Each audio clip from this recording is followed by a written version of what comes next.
Hey, what's up, everybody? It is the Rock and Metal Combat Podcast with my coattail riding co-host. Oh yeah, motherfucker, what's up? It's Wadzilla here, and we got a very special guest joining us for the first time, long overdue, Mike motherfucking Sears, man. What's up, brother? Hey, brothers. I'm honored to be here, Wait, especially for the mighty Black Sabbath. Mike, weren't you here before? This is his first time on here?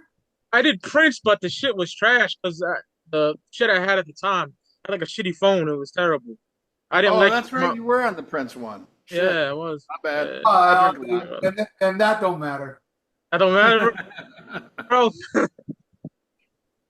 Oh All shit. right. Well, yeah, great to have you, bro. I gotta tell Oh you, yeah. Ian's slipping, man. Ian is slipping because only 20 minutes ago I found out we've already reviewed Sabotage. Oh no, I knew Oh that. fuck. Oh, you do it? Didn't know it? I didn't know Yeah, it. And then this guy, Mr. Filippo, brings it to my attention that he donated for it. And yeah. I was No, like, I knew that. This is our first repeat, and I'm very against like repeats because I feel like we still have so many, like thousands of albums we can talk about. But when Mike Sears says he wants to do one, you got to say fuck it. So, I considered like all the things like, okay, Mike's here, Ozzy died. This is the time I'm going to make an Yeah. exception, that we're redoing it, and it is the 50th anniversary. But yeah, no, I hate that when like we don't want to be like who, like, oh, it's the 22nd anniversary and the fourth day, so we're gonna do this review for the 50th time, kind no, of shit. I disagree. I think we should be more like that person. And whatever Pink Floyd album we reviewed, we should review it again. Yeah, fuck that shit. But no, it was one of the. This is a time where I'm like, fuck it, let's do it, just to have Mike here and in honor of Yeah. Ozzy and everything that happened. I was like, yeah, I think we've done all of the Ozzy albums except for like two, maybe. I Yeah, don't think we did. I Mr. don't think we did the first album. Mr. And there's something else. Mr. Filippo let me know that the only one we got left is Paranoid. Oh, okay. Wow. Well, the fans know more than me. That's for damn sure. So, but fuck it. We'll do it. We'll do it. We're milking this shit. We're gonna milk the death of Ozzy, and we're gonna celebrate this fucking album. And it's incredible that we're recording this. It's gonna get released on the actual 50th anniversary. So, like all Fuck those yeah. things considered, I'm like, fuck it, let's do it. Plus Mike Sears, motherfucking Oh Mike yeah. Sears. Appreciate that, brother. Hell yeah. This is my second favorite album, man. After Volume 4, it's a motherfucker right here. Yeah. Right Sabotage. on. Hell yeah. Well, I was kind of thinking like, we usually start this shit off, we do, a couple jokes and then we do the news. But is there really like any other fucking news other than fucking Ozzy dying? Because I think that kind of trumps everything fucking else. Oh, the first thing Ozzy did as a ghost was murder Hulk Hogan. That's news. Yeah, he had that coming, that racist prick. Yeah, Fuck I don't. Hogan. I'm with you, Ian. I don't give a fuck. As a black man, I right to say that. Fuck that dude. Yeah. Well, as a black Irishman, I said the same thing. But no, in all seriousness, that's one of those things. It's like Hulk Hogan was a huge part of my childhood. Same, You know, brother. Yeah. and but I gotta take after Ozzy, I was like, whatever. Pretty much anybody else other than fucking David Lee Roth could have died, and I'd be like, yeah, whatever. Ozzy's gone.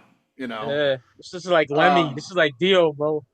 I get no, I, that, I give respect for what Hulk Hogan did. I don't give a yeah. fuck about his personal shit. What he did for the kid, hey man, and I even did a news report. I said at the time of the Hulkamania, I didn't like Hogan because I didn't like good guys. I only like bad guys. But when I went to go to James L. Knight Center to see the pay-per-view of WrestleMania, I think it was WrestleMania 3, and he body Don Ray gave him the leg. Dude, I didn't want Hulk to win. I wanted Andre to kick his ass. And when that shit happened, I loved it. And what did Hulk do? Hey, eat your vitamins and say your prayers, you know? I mean, he gave the kids, Hey, you know, at that time I wasn't a kid no more. I was worshiping Satan and taking drugs, you know, but you know, the kids before me, you know, fuck yeah. Hulk Hogan, the persona, I have to respect it, man. I don't give a fuck if he said racist shit or whatever. He made a porn. Wasn't the porn while he was married, but he was fucking some other chick on the porn? yeah, he was fucking Bubba the Love Sponge's wife. Is that true? Yep. Yeah. Yeah. Well, And you're from Florida, Ralph, so you've heard of Bubba the Love Sponge, right? I've heard of him, but I don't think his show was ever down here. Yeah. Okay. Well, I think it's based out of Tampa, but yeah. But anyway, yeah, of course, the Ozzy thing. I said it before and I say it again, man. When Ronnie James Dio died, I cranked up Rainbow Rising. When John Sykes died, I cranked up Thunder and Lightning. When Eddie Van Halen died, I cranked up fucking Fair Warning. Ozzy dies, I can't play anything. I just can't. I can't do it. I actually tried on the first day because I said, shit, of course I got to do news about this. So I put on Sad Bloody Sabbath. And I made it to right when Ozzy started singing super high. You know, I made it up to that. And I was like, I can't do this. I can't fucking do this. You know, I wasn't crying, but I was about to. So I was bowling like a bitch. I listened to Spiral Architect, all kind of shit like that, and just bowling. You know what I'm saying? I can't do it. Oh, I believe me, I cried a lot, but not Yeah. during when they were playing Sabbath Sabbath. I was just like, oh, you know, it was Yeah. fucking terrible. Yeah. It was a I hard mean, piece to do. I kept breaking down and pausing. You know, this is the most hardest celebrity death I've ever experienced.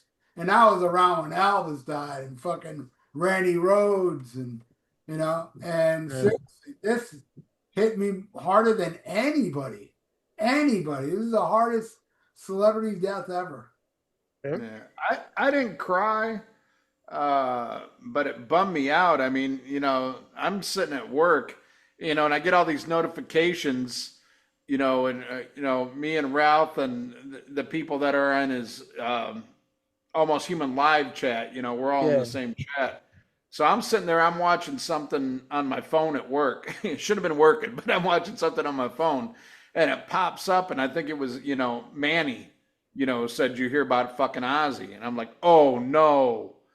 So I grab my phone and I Google it because you see this shit all the time, all these celebrity deaths and it's Yeah. fake and all this bullshit. So I looked it up and it was legit. And I was like, fuck. So once I knew it was real, I stopped what I was watching. And the first thing I did was listen to Diary of a Madman. And that's the weird thing is like when I knew he was dead, uh, all I listened to was Ozzy's solo. I, Yeah. I, I couldn't bring myself to listen to Sabbath, because, that's my bread and butter. But I wanted to show respect to like Ozzy, you know. So I listened to fucking Diary of a Madman all the way through. Then I listened to fucking Blizzard. I listened to all the 80s Ozzy shit. And today, like getting ready for this is the first time I listened to Sabbath because for whatever reason, that was harder for me to listen to than Ozzy solo, you know? Yeah. But I it don't, just, I don't have to listen to Sabotage. yeah. I don't have to listen to any 70s Sabbath if we're going to do a show about them. But I'll tell you the funny, I haven't even said this yet because it always slips my mind when, because of all the, I was on Heavy Water podcast talking about Ozzy. I didn't say it there. I didn't say it on my own channel. But how I initially found out, this is the bizarre thing. There's this very cool girl that lives in Birmingham, England, right? And she was writing me. She always writes me. She's a nice girl about Ozzy. And she was writing me during the last show, the end of the beginning. That day she was writing me, right? Well, anyway, the day Ozzy dies, she types me it Lizzie died, where she misspelled Ozzy and put L. And I thought it was the Lizzie Hale girl. For a moment, I was like, oh man, that chick was young and very talented singer. Wow, what a bummer she died. She goes, I'm sorry, not Lizzie. I misspelled that. Ozzy.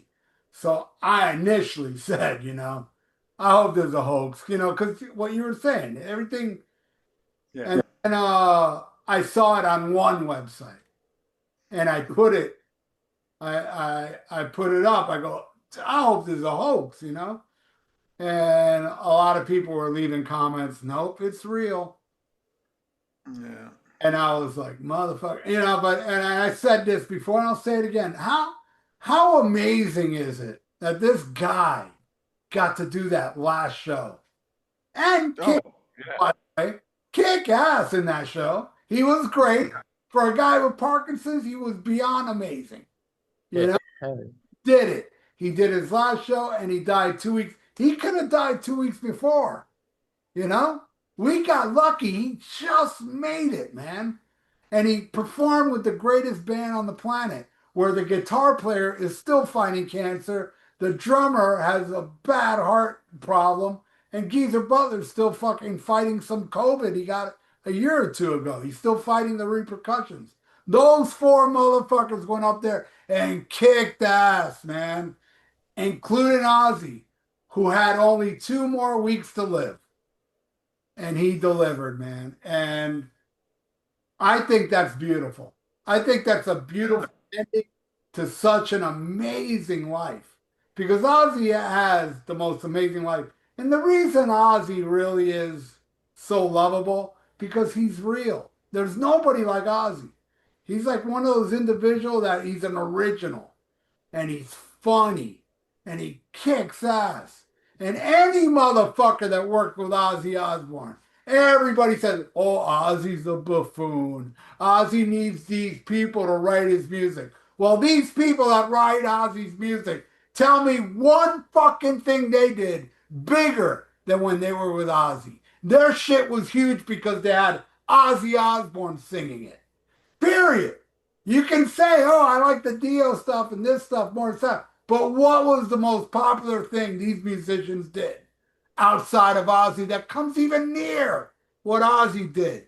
Bob Daisley, you know? Ozzy was a special, real. That's why, all this shit about Sammy Hagar. Oh, Sammy Hagar's got a better voice. All right. I think Sammy Hagar's got a horrible voice, but that's people's opinion, right? Since his voice is technically better, therefore he has to be better than David Lee Roth. Listen to Dio do Ozzy stuff.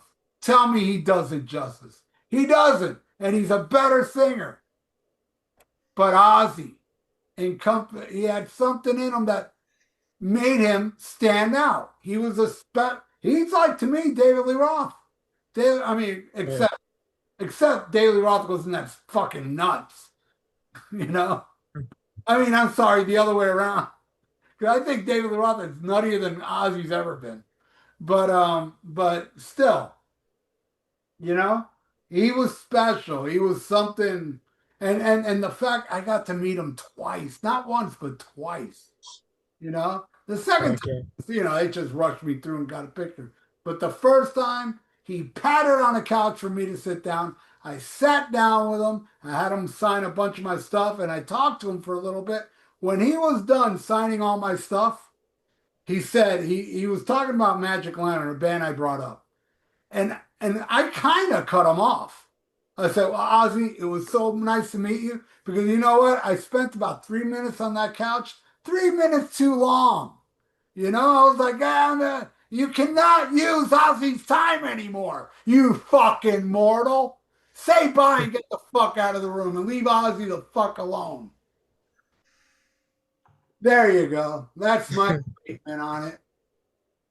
Nah, that's awesome, man. And God, I felt so bad when I heard that. I sent you a text route because I knew how this would fucking hit you. I mean, this would be like me, when David Lee Roth passes. You know, I'm going to be like inconsolable. You know, it's going to be like, But still, I mean, it's fucking Ozzy. And it took me back to like, you know, a really special, like when I first got into metal, of course, it was all Kiss, Kiss, Kiss, Uh, but I'll never forget the first time I saw, the Shot in the Dark video. So the first one I got was Ultimate Sin and fucking loved it. And I was thinking, when he passed, I remember like I got Ultimate Sin from Columbia House and I loved it so much. I was like, oh, I'm getting all the other fucking Ozzy shit. And I'll never forget that fucking Monday morning when the package comes from fucking Columbia House and I got Bark at, Bark at the Moon, um, Diary of a Madman, and Blizzard of Oz. I didn't get Speak of the Devil till CD era. But man, I just remember that special feeling like all this shit, And then discovering my dad had all these Black Sabbath albums, And then I got back into that later, you know. But it's just like, man, I just remember that time. And it's crazy that we live in a world where Ozzy's not alive right now. It's like, this is the post Ozzy era, and that's kind of fucking weird and fucked up, and I know, Mike, you're a young man, Ralph and I are older, so it's like, What's wild is that the day after, I was in the hospital for 10 days. The day after I get home is when Ozzy died. And Oh shit. I thought if Ozzy would have died the day before, I'd probably still be in the hospital today. I was in a hospital when the fucking end of the beginning was going on. I was all fucked up. Yeah. Oh man. Yeah. I got this shit called CHS from smoking weed. It's like makes you sick. I can't puke for some weird reason. I ain't puked since I was a teenager, so it's just hell. All the acid gives like a heartburn, and I'm talking about not a regular heartburn. This shit is the fucking devil. And I was going into convulsions. I almost died, bro. It was bad. So fuck weed, fuck alcohol. I'm sober from now on, bro. But Really? anyway, really, yeah, Right on, man. I mean, I'm sorry to hear that. I puked. yeah. So I puked last I night. have to. Yeah. Yeah, I ate some chicken that did not agree with me. And I had a lot of donations to do last night. I had to cancel. I went and Yeah, fuck that. laid in my bed and I played Chemical Wedding because I love that CD. But I'm laying in my bed and I'm feeling so fucking, nauseous. I didn't think I was gonna puke. I thought I was gonna die. I was like, what the hell's wrong with me? Why do I feel this way? Yeah, that nausea is a bitch, especially if you can't puke like me. It's fucking devil, bro. And one thing I kept thinking in my bed is like, God, I hope it goes away. And also, fuck, how long is Chemical Wedding? This CD's been out for like, it's still fucking playing. And then I puked my brains out, and I realized it was a chicken because the chicken, even the chicken when I ate it, tasted a little weird. And then I went and laid down and watched my 77-inch fucking LG TV and put Okay. the fuck out for like 3 hours. Woke up, I'm like, oh, I gotta go to bed. I go, I know I ain't gonna get a good night's sleep because I just slept for 3 fucking hours. I went to bed at 1. I woke up at 10 a.m. without even taking a piss. I'm Oh all shit. seriously, I'm all fucked up because when you spend 10 days in the hospital, and I'm Yeah. talking 10 days in a bed, peeing in that plastic thing. Yeah, I had to do that shit. I couldn't get up. I didn't shit for 10 days. Oh Yeah, shit. it was insane. And after being like that, and then throwing you out in the real world where I'm walking around doing my shit, your body doesn't really adjust yet. So I've been having a really hard time the past couple of days trying to get back to normal. But Yeah. my health at the moment is all fucked up. It's fucked. But whatever. Hey, I didn't mean to be a bummer and all, but whatever. All right. Well, Mike, we Yeah. got you here, man. How did you first discover Ozzy? Was it Ozzy first? Was it Sabbath? I know your unk is fucking Oh, amazing. oh yeah. You, Can you can I know, tell? Can I talk about how I found out how he passed after too? yeah, dude, you do whatever, man. Great, great. Okay, so shit, man. Everyone knows my two favorite genres is metal and hip hop. So my uncle taught me both of them. But rock music came a little early. I didn't even start collecting until 95, but this had to be 92. First band I got into was Led Zeppelin because the song remains the same. We played it on page one with Rocky Horror Picture Show all the time. And I just thought Zeppelin were gods. Then I got into Kiss and loved that. But then I on the radio, classic rock radio just plays fucking War Pigs, Iron Man, and Paranoid. Maybe NIB if you're lucky, right? So when I heard War Pigs, Iron Man, Paranoid, I'm like, I want this. Uncle Martin's like, yo, it's all on the same album, Paranoid. So he comes back from the store, I think it was Record Town, now known as FYE, if that's even still around. It's like 95. And I get Paranoid on cassette.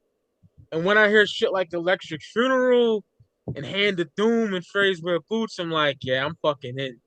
An instant Sabbath fan. And like you said, Columbia House, Ian, over here, I had BMG. So Yep. I raped them motherfuckers blind. I got fucking Volume 4, the first album, fucking Sabotage, Southway Sabbath, one fell swoop, all the Sabbath shit. I got technical and never said that later on in the line, but instant fan. Then I got Blizzard and Diary and fucking it was a wrap. But the first time I seen Ozzy was WrestleMania 2. He was in the corner of the British Bulldogs. They took on Beefcake and Valentine. So I knew Ozzy, but the music came later, like 95 when I became a huge Sabbath fan, Ozzy fan as well. Both, Nice. both British Bulldogs Oh, are they're both dead. yeah, but they're both dead. Yep, both dead. Yeah. And they died before Ozzy. Yeah, they That's did. it. I saw a post I loved it. I think it was today. It was a post of Ozzy and Hulk Hogan, and it says, basically like do drugs and drink your whole life, live to be 76. Say your prayers, eat your vitamins, die at 71. Who's smarter? I love that shit. But fucking, I mean, Ozzy, goddamn, Yeah. So when I found out goddamn. how he passed, it was crazy. I got two stories about like eerie coincidences. So me and my wife are having lunch and we're watching fucking First Blood, the '82 joint, Rambo. We're Hell watching yeah. that. And Unc's in the kitchen doing dishes and he's playing his playlist and it's Bucket the Moon comes on. And I start singing that shit. My wife's rocking out, raising the roof shit.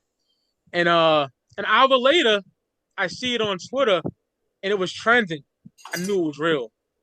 And I Yeah. fucking lost it. I said I thought this day would never come. I know he was sick, but it just we never saw this coming. So I got up, told Unc, he's like, "What?" And I lost it. I cried, bro. And Unc hugged me and shit. And then I just stopped playing fucking Spiral Architect, just random shit. Goodbye to Romance came on. I shut it off because I was fucking weeping. You know, man, crazy. And then this morning I'm listening to Blizzard from beginning to end. But after Crazy Train, I paused it, talked to Unc. Unc's in the bathroom shaving. He's playing Crazy Train. It's like weird, like dope ass coincidence, like that. Like yeah, that's Ozzy right there. You know. Yeah. It's it's something else, man, because there's never going to be another Ozzy. I mean, he is Never. the godfather of fucking metal. I mean, the whole band is, but I mean, Ozzy is you know, the front man that everybody else is judged after. And, even though I'm way more, Sabbath fan than I am Ozzy solo, all of it's important to me. And all of it's important to like, my musical journey and all the shit I got into.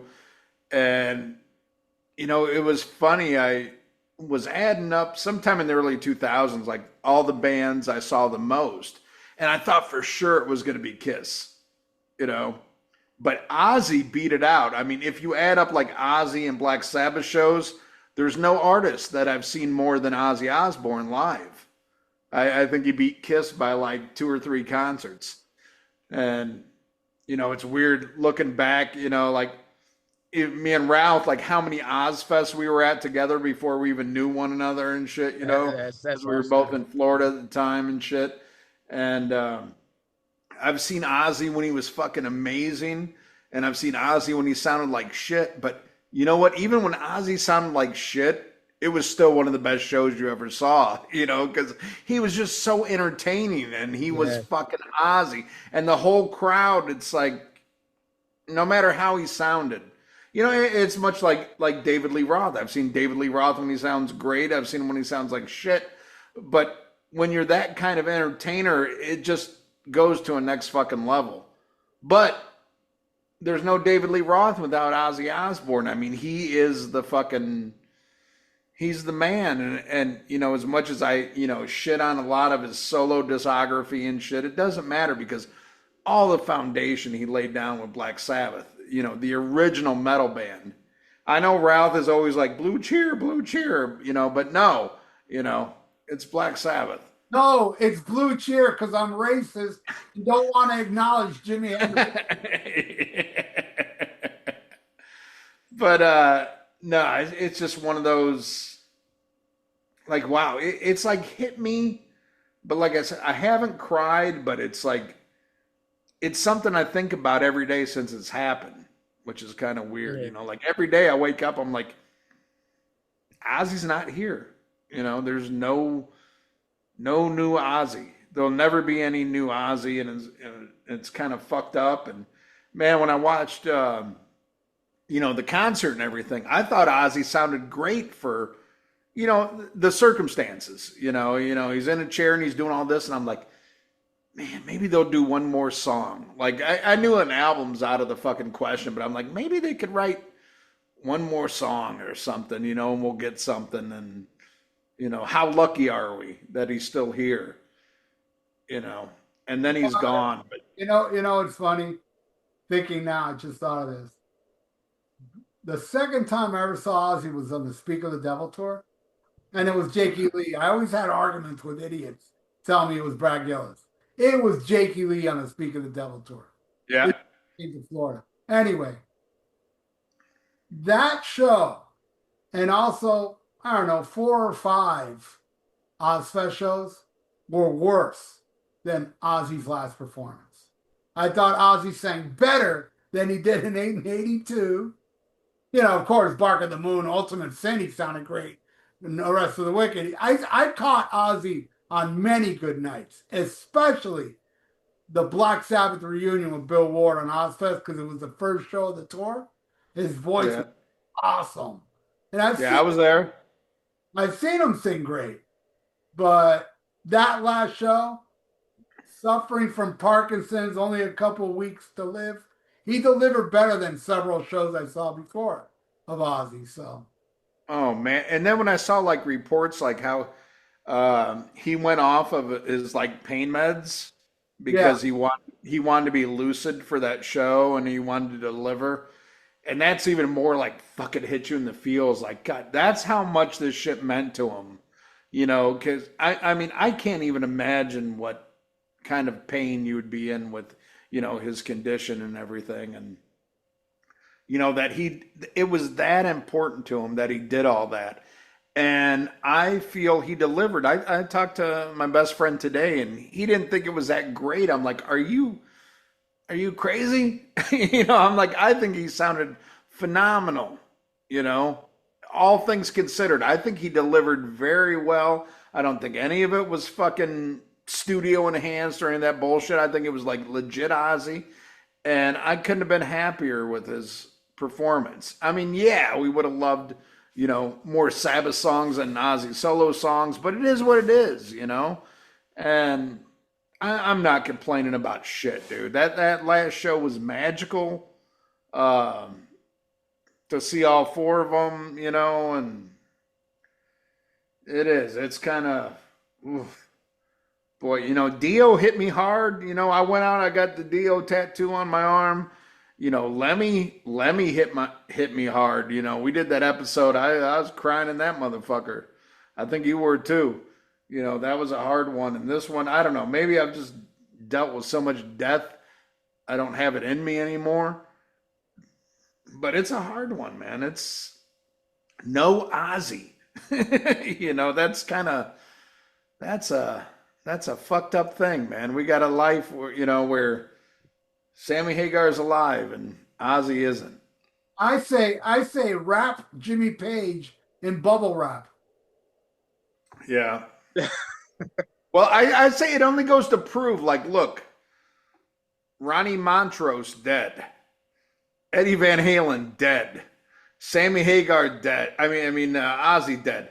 If Sammy Hagar wouldn't have been at that last show, Ozzy'd still be here. I honestly believe that shit. You know, Good point. you know, fucking terrible. Ah, shit. All right, what are you gonna do? But I don't know. We still got the music, man, and that's the thing. Today was the first day I listened to Sabbath since he died. Because like Ralph, you can't listen to solo shit today. I was like, I oh, still I I, gotta do it. I still haven't listened to solo or nothing. Only Evil Woman because it came on my iPod Shuffle. Yeah, The only thing I've heard so far. It's hard. I didn't listen to Sabotage. And I do that when we do our fucking reviews. I always listen to yeah, it before we do it. Even if it's shit I don't need to listen to that I know by heart. But in this I know by heart. So, any Sabbath from the 70s, I don't need to listen and study. I just don't. yeah. Well, I mean, that's the thing. Like it's part of my DNA too. But I still do it for taking notes because I always like, oh, I might think of this, I might think of that. But the cool thing was, it wasn't like I didn't get like broken down or sad or anything. I got happy because I'm just like, man, this music has enhanced my life. Ozzy is such a huge, and sometimes you take it for granted because for a lot of us that love Black Sabbath and we love Ozzy, the last 30 years has been kind of rough as far as his output. You're like, this ain't the old shit. But you still love the guy. You're still rooting for him. It's almost like new David Lee Roth. I know it's gonna suck, but I'm rooting for it because I love the guy, and that's kind of how I am with Ozzy. I And I always, think we were, I always defended Scream. I thought that was a fantastic album. yeah, yeah, but no, it's one of those things. It's like, especially when what was it, Ordinary Man came out, and everybody was like, "Oh Yeah, my God, this sucks," that was you know. tough. That was And tough. then when Patient Number Nine or whatever the fuck it was called came out, we're all like, "Oh God," Well, the and we Tony were all pleasantly surprised because we're like, "Well, at least it wasn't that bad," it wasn't Ordinary Man bad. the Tony Iommi songs on that page 9 are great. They're Yeah, fucking great. And the Jeff Beck one, nah, the song was okay, but Jeff Beck kicked ass on that song. But yeah, those Iommi songs were fucking great. They were awesome, and that's what saved it from being, as bad as Ordinary Man. Because Ordinary Man, there wasn't nothing on there I liked. yeah. But I've been like, since Osmosis came out, I was like, "Oh fuck this shit." Osmosis, that's another one I don't like. That Perry Yeah. Mason and shit. I like Yeah, Uh, fuck. I took a lot of shit for my hate of Perry Mason, but I still stand by it. It's a horrible fucking song with stupid fucking lyrics. But I saw that tour, man. I saw the club tour he did, the retirement sucks shit. it's And 95, right? Yeah, yeah, yeah. standing outside the Aragon Ballroom in Chicago with fucking snot sickles because it was so fucking cold. But great show. But I remember being so excited the first time I saw Ozzy on the No More Tears was my first tour, and just like, wow, it was just mind blowing. That was a great tour. Even though Randy Castillo, rest in peace, that was one of the worst drum solos I've ever heard in my life, and it lasted forever. But it was a great fucking show. Good fucking times. All right, well, you guys reminisce. I'm gonna take a piss before we get into the album, but share some great Ozzy stories, man. I'm Yeah. glad both of you are here. how Of many course, times man. how many times you seen Ozzy, Mike? Oh, unfortunately, never. Uh, Oh, yeah, yeah. I take that L. Fucking shit off, man. What should I fucking do, bro? oh, Uh, that must hurt. it does hurt. Ooh, Yeah, yeah, that must yeah, hurt. yeah. I saw the first time I saw Ozzy was with Randy Rhoads, man. Talk about lucky, you Yeah, know, that's fucking amazing. It's like, was that Diary of Blizzard? Blizzard. Now the Diary tour was coming here, and he died 2 days Oh yeah, before. yeah, yeah. He died already. Yeah, yeah. Yeah, he was in Florida. He died in Florida. He was on his way here for me to see that shit. Uh, But at least I got to see him once. yeah, hell yeah. J.B. Lee, I saw twice. I saw Zach a bunch of times. I've seen him with Joe Holmes, but nothing will top the Blizzard show. Dude, the Bark of the Moon show was unbelievable. Because Motley Crue was like a young, hot killer band. Yeah, They came out and gave a slaves performance. They were unbelievable, Motley Crue, that night. That I was like, Ozzy don't stand a chance. That was one of the best times I ever saw Ozzy. Ozzy actually kicked Motley Crue's ass. To me, okay. you know what? All everybody that was with me just said the same thing. All of them, they were like, dude, Motley Crue was fucking badass, but goddamn, Ozzy was better. And it was the time of Motley Crue. They were new. You know, Yeah, Chef Simple, they went out there, did an amazing show. Ozzy came out, and believe me, this was after I saw the Speak of the Devil tour, where that sucked. So I was like, oh, Ozzy's gonna get fried tonight. No, according to me and all my friends, and all right, I gotta bring this up. It shows you the power of Ozzy.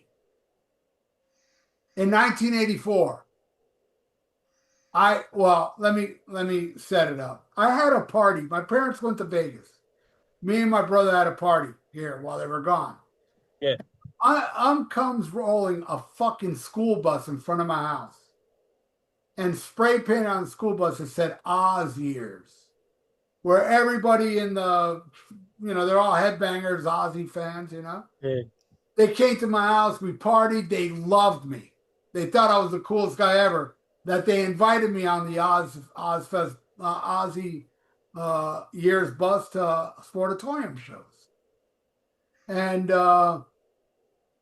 yeah, and I just that's the power of Ozzy. So the leader of the Oz years, which by the way, I saw him kick three guys' ass at the same time. Because the guy was a jiu-jitsu motherfucker. But anyway, Sal, I looked up on him like he was a god.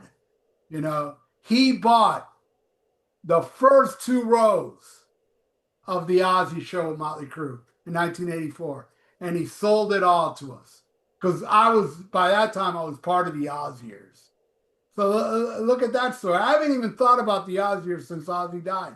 But the power that Ozzy had in the early 80s destroyed Black Sabbath badly.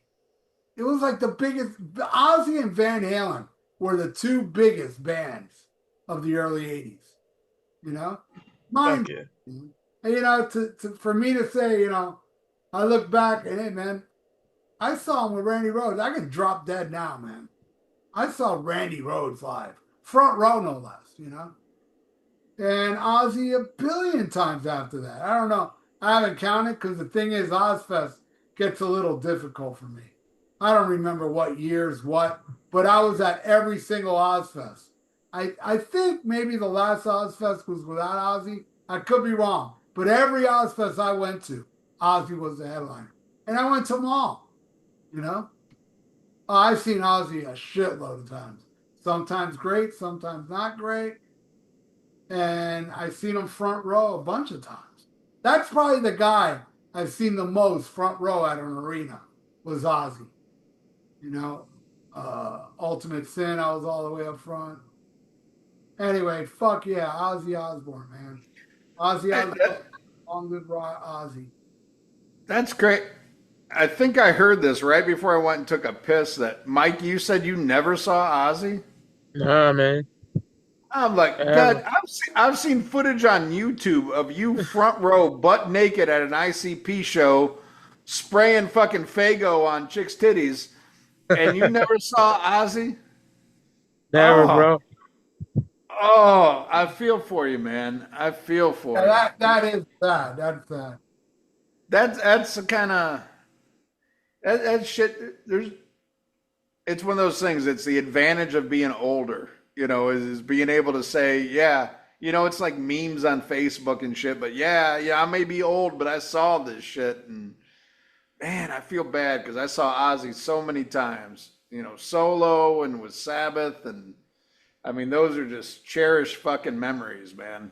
And now, like, nobody, I feel bad. Like, my son never got to see him, and I'm like, oh, well, you're fucked now, motherfucker. Should have went earlier. You know what I got and I can't find? I know I have it. Ozzy Osbourne Holy Water. You ever seen that? They they Uh-uh. they sold it at Ozfest. Just a regular bottle of water, but has a picture of Ozzy. It's Ozzy Holy Water. And I know I have it somewhere because I recently saw some scumbag trying to sell it for like $300. And Yeah. I was like, oh shit, I have that. I started looking for it. I haven't found it yet, but I do have it. I have a I hundred got million Ozzy stuff that's very valuable. I gotta try to find my favorite shirt of all. It was like my absolute favorite shirt. And I think I got it at the first Ozfest when Sabbath got back together. Might have been the Mike Borden tour. But I mean, I know it was in West Palm, but it was the green Never Say Die shirt. You Yeah, remember that? Oh God, I love I, that shirt. Yeah, I actually bought it. I don't have it anymore, but I did buy it. I yeah. I don't. It wouldn't fit me, but I mean, I love that fucking shirt. Oh my God. I saw that shit. I was like, oh my god, I ain't leaving without that. Oh yeah. And that's man, Ozfest was so fucking. It was so fun back in the day. Even though, like, you look back now, and probably half the bands you're like, and the other half you're like, yeah, you know. But it was always awesome because you knew at the end of the night Ozzy was coming out in one form or the other. It was either Ozzy solo or it was Sabbath. And Sometimes both. yeah, it was fucking phenomenal. It was phenomenal. Yeah, I think the only time, like, other than Ozfest, I think No More Tears and the Osmosis tour were the only times that I saw him, like, non-Ozfest. But man, all those Ozfests were fucking incredible. The last time I saw Ozzy was incredible. 2011. His voice was amazing. His band was amazing. That was with Gus G. And Yeah, that I never saw him with Gus G. that was an awesome show. I had front row for that. Ozzy like totally soaked me.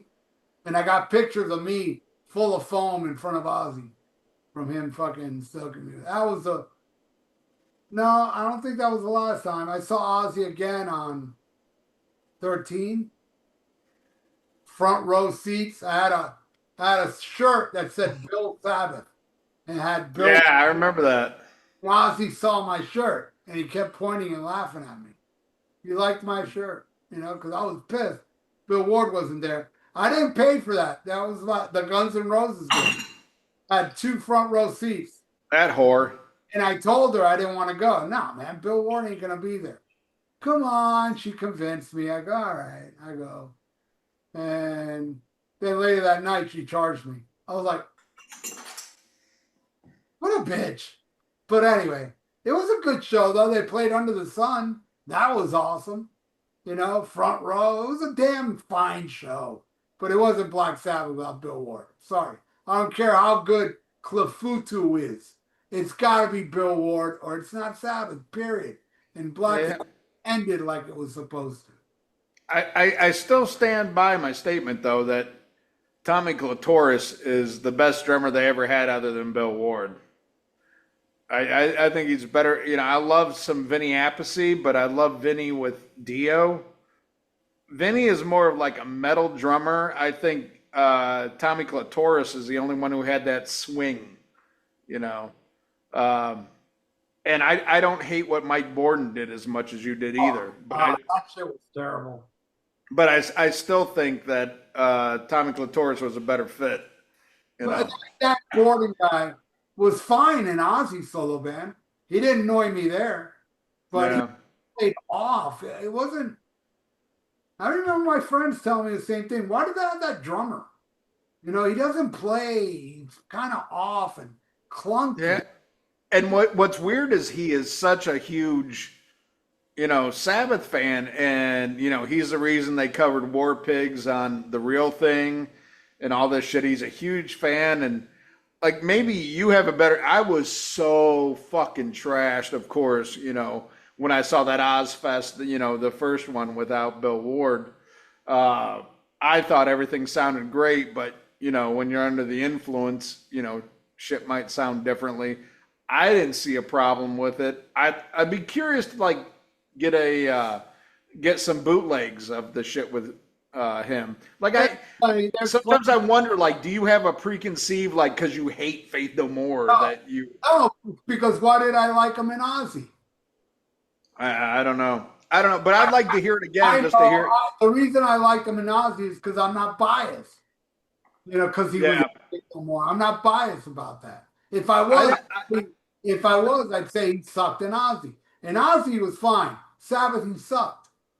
Yeah. I'd have to check it out again, you know, and give an honest opinion. There's plenty of pro shop footage on YouTube where you can watch that shit.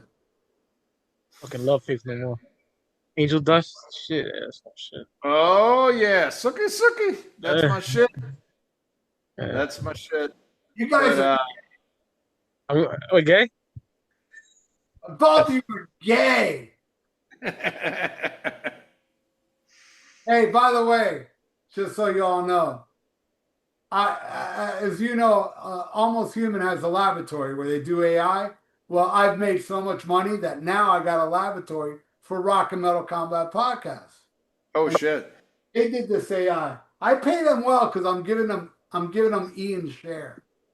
And yeah, look at that. I told them make it look like it got plastic on it, and give me the live album that came in the box set. AI, my friends. You know what I fucking hate? Those fucking AIs of Ozzy in Heaven. Oh, fuck. Yeah. I hate AI, period. That shit is so fucking stupid. I hate AI too, but you know what I found really funny too? Is every fucking AI with Ozzy and Randy, it doesn't look like Randy. It looks like Ozzy, but I haven't seen one AI where they got Randy right, you know? Hey, speaking of which, have you guys seen the backlash over what Dave said at his concert? Yeah, and I don't even see what the big deal is. It's just Dave is nuts. No, no, David Lee Roth. So David Lee Roth said, you know, he tells it, you know, typical David Lee Roth. He said he asked a Buddhist monk what the jukebox is like in heaven or whatever, and they're like, oh, it sucks, you know, and then he's like, yeah, well, Ozzy, I'll see you in hell and we'll have a good time, you know, and people are like getting all butthurt because he said implied Ozzy's going to hell. It's like, get the fuck out of here. He's also implying he's going to hell. Yeah, but you know what? Like, shut the fuck up, you fucking pants. You know, it reminds me. We haven't talked about it, and I don't want to get into it too much, you know. But I did what's considered now a legendary show on your Almost Human page. You know, people get all fucking butthurt, fucking suck a dick. Yeah, you know? no, you went a little too far, though. Come on, you went. That's why I love our podcast, and that's why I don't want nobody new. You know, you all get it. The people that watch our podcast, you get he's not a racist in this shit. But people that don't know, and people that just love to be offended, that's another thing. You know, you get that many people on your fucking channel, you're going to get a good chunk of them that just tune in going, I hope I get offended. You know? I tell you what, I was about ready to quit after that show. I was about done with podcasting. And I sit back and I think about it now. The only thing I'm sorry about is the trouble it caused you. That's all I'm sorry about, because I realize you've got a really successful channel, and I don't want to cause you any strife. And I used to get kind of pissed when you would say that, like, I don't want anybody new on the Facebook page. I don't want anything. I'm like, no, we want this shit to grow. I want this shit to get like almost human. I want it to get bigger. No, you were absolutely right, because we have the right mindset, and when we get bigger, those motherfuckers can't take the shit that I do, and I make no apologies for anything I fucking said. I only make apologies for the shit that it caused you. But I'm like, No, I don't know if you saw. I did a makeup video the next day, and I saw it. I saw the comments, but I didn't watch it because I'm not going to sit there and watch a video where you apologize for me. But no, actually, I wasn't really apologizing for you. I was just telling everybody he's an idiot for thinking anything bad about you. I defended you, but at the same time, I was kind of goofing on people like, God, it's such a joke. We live in a fucking world where people take offense, and like the Hulk Hogan thing. All right, maybe he said, "Oh, I don't know the whole thing about it." Oh, we said bad shit, bro.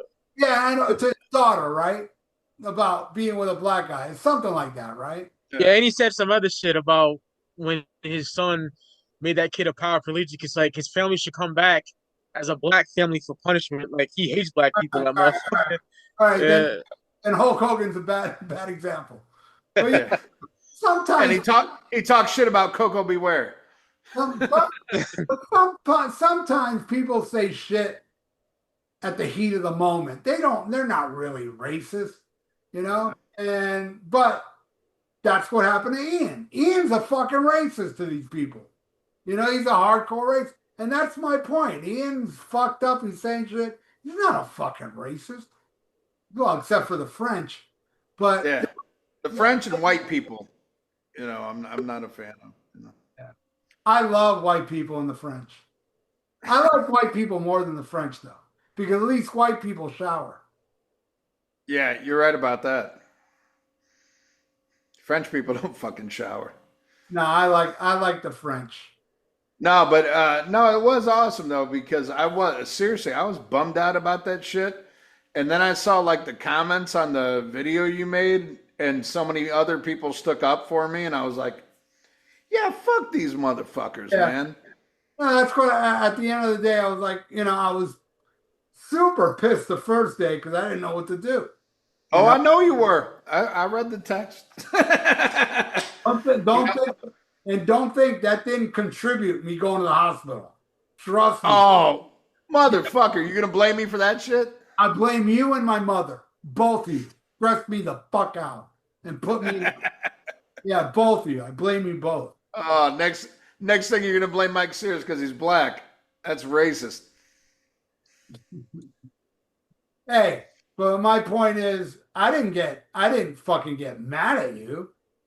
No. But I know it created like a horrible situation for you, and that I felt bad about. That's the only thing I regret. Bad because you had to. When I saw the text, because you're trying to edit it and you can't, and you're like getting so pissed. I'm like, see, I don't want to create that bullshit. But at the same time, I'm like, fuck everybody else. Don't worry about it, Ian, because you're never coming on my channel again. Oh no, never. I love you, but no, that'll never happen. I'm gonna stick here with the fucking sick motherfuckers. Yeah, with the cool people that get it. Yeah. Yeah, no, and that's I have enough respect for you. I would never want to put you in that position again. And it's not worth it. And it's one of those things like it was supposed to be our show. And then you're like, oh, I'm going to do it on an Almost Human. But in my mind, it's like, hey, it's our people, And fuck, I would never do that to you out of respect. But at the same time, fuck all them motherfuckers. As long as Mike Sears is still here, I don't give a fuck, Day one since the fucking Dark Light days, 2014. Damn right. Yeah. You already Damn fucking right. know. Yeah. Damn right. It's only you fucking white motherfuckers get offended. God damn it. After the show, let me know what happened. I'm off the loop, man. Yeah, no, it was brutal, and I felt bad for Ralph, man. But yeah, basically, I called for fucking genocide, but as a fucking joke, get the fuck, Jesus Christ. and that's the thing, I was gonna do this. I was like, you know what? On this episode, I'm gonna call for the eradication of all fucking Sammy Hagar fans, and so I don't get in trouble. I'm not gonna offer money, but I'll offer, like Bitcoin. I'll pay in Bitcoin. If any Sammy Hagar fan gets assaulted, I'll pay you in Bitcoin. You know, but not Sammy cash. Hagar's like fucking Hitler over the Rock and Metal Combat Yeah, fuck that podcast. motherfucker. Fuck him, Fuck bro. that. Pussy shit. Ian, you're never coming on my channel again, you son of a bitch. I love you too, sweetheart. That's all right. You're my Bob Daisley. You do all the good shit, and I'm just Ozzy. I just show up like, fuck it. Yeah, but you got some killer melody lines. All right, well, fuck it. Like I said, there's no other news this week. There's nothing anybody cares about other than the fact that we do not have John Michael Osborne in our lives. Hey. And also Chuck Mangione, man. Yeah. You know, that shit feels so good. You have Chuck Mangione on vinyl? When I was a little kid, I loved the song "Feels So Good." And you know how I feel about songs with horns in it. And that's a flugelhorn. Like the only hit with a flugelhorn in it. It's worse. But the motherfucker, that song, I love that song so much. Where's my fucking copy? So like a decade so ago, I found it on vinyl for $1. All right, just take that's a funny thing. Take my but anyway, I listened to it, right? Like a decade or so ago, I bought it. I brought it home. I put it on. And I'm like, God, number one, feels so good. They never played that full version when I was a little kid. That shit's long as fuck, and it's beautiful. The whole album, I listened to it, a lot of fucking flugelhorns, and I loved it, And the day he died, I put it on again. And fuck, that's a great album. Feels so good. Good shit. Yeah. I was talking to somebody from work, who was my age. And I was like, nobody else knows what the fuck we're talking about. But if you were alive when that song came out, that shit was all over the place. Oh, yeah. Totally. Mike Sears, like, I don't know what the fuck you're talking about. I don't know who that is. If I heard it, maybe I know. Nah, you wouldn't. You wouldn't know. No? You wouldn't. Sure? Unc would know. Unc would be like, okay, I know that shit. And he'd probably be like, it's gay as fuck. But I mean, oh shit. But no, it was like one of those. It was an anomaly. It was like almost like what's that shit? Don't worry, be happy shit. It was. Yeah, so I know different. that black dude. Yeah, I know you're talking about. Right. Yeah. Yeah. He's a butthead watching that shit. But it was like one of those. It was so different than everything else that was coming out at the time. Yeah. But it hit, like Macarena or some fucking shit. Yeah. Oh, there, he's got it. He's got that motherfucker hugging the shit. Chuck Mangione.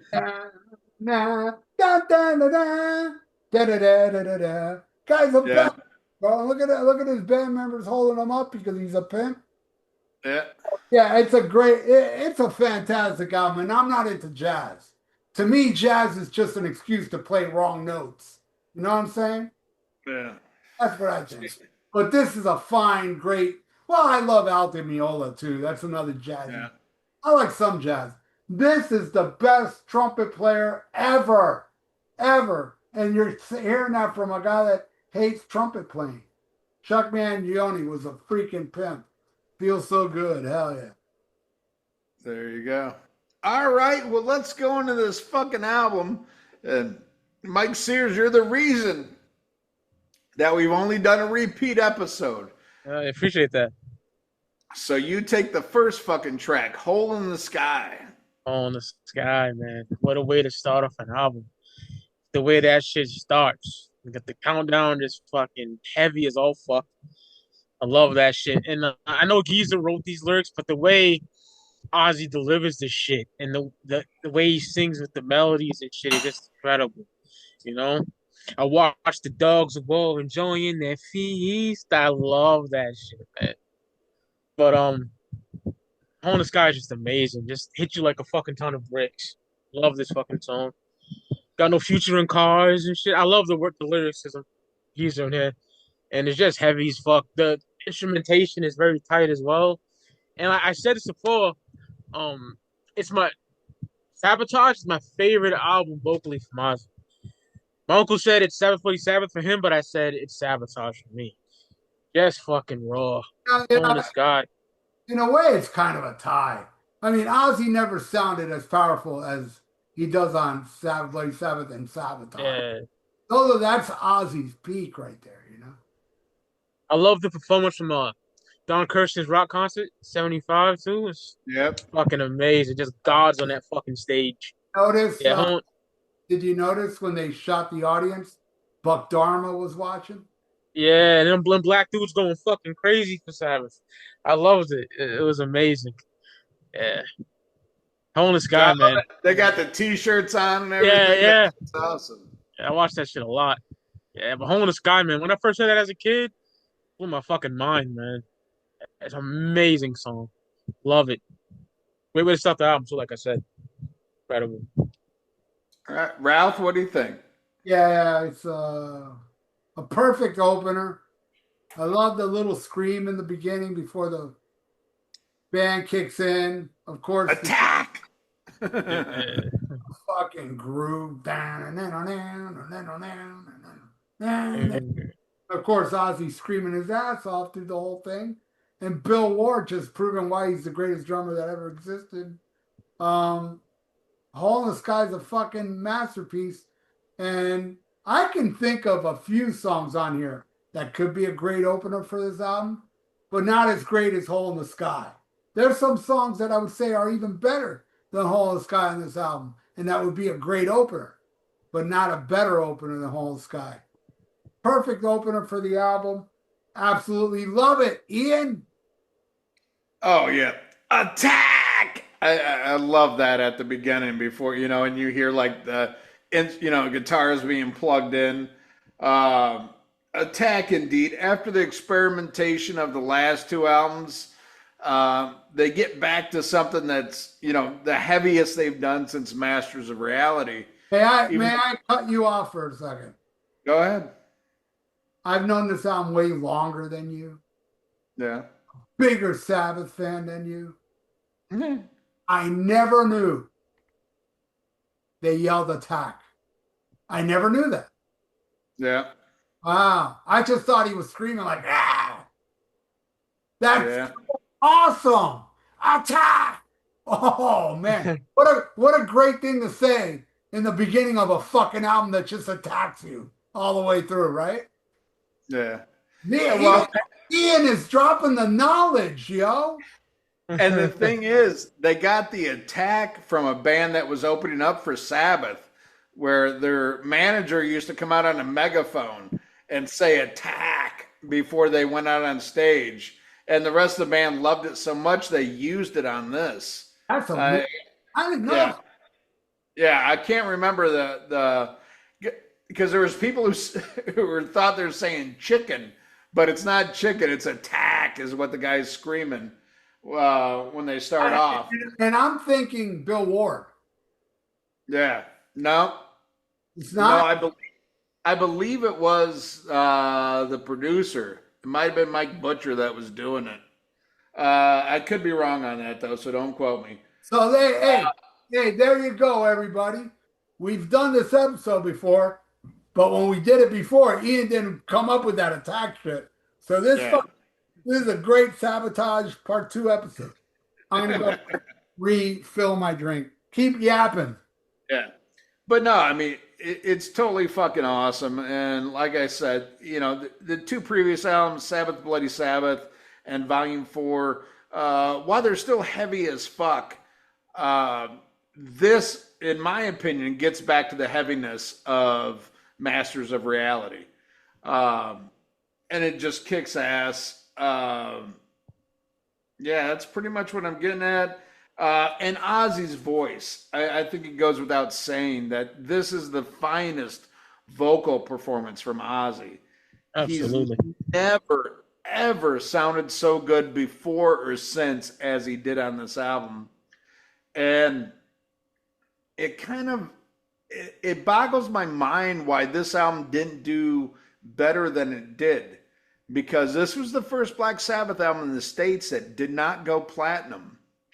And it's one of those things like, my dad died when I was very young. I delved into his Sabbath collection on vinyl, but he only had the first album through Sabbath Bloody Sabbath. That was the last one he bought.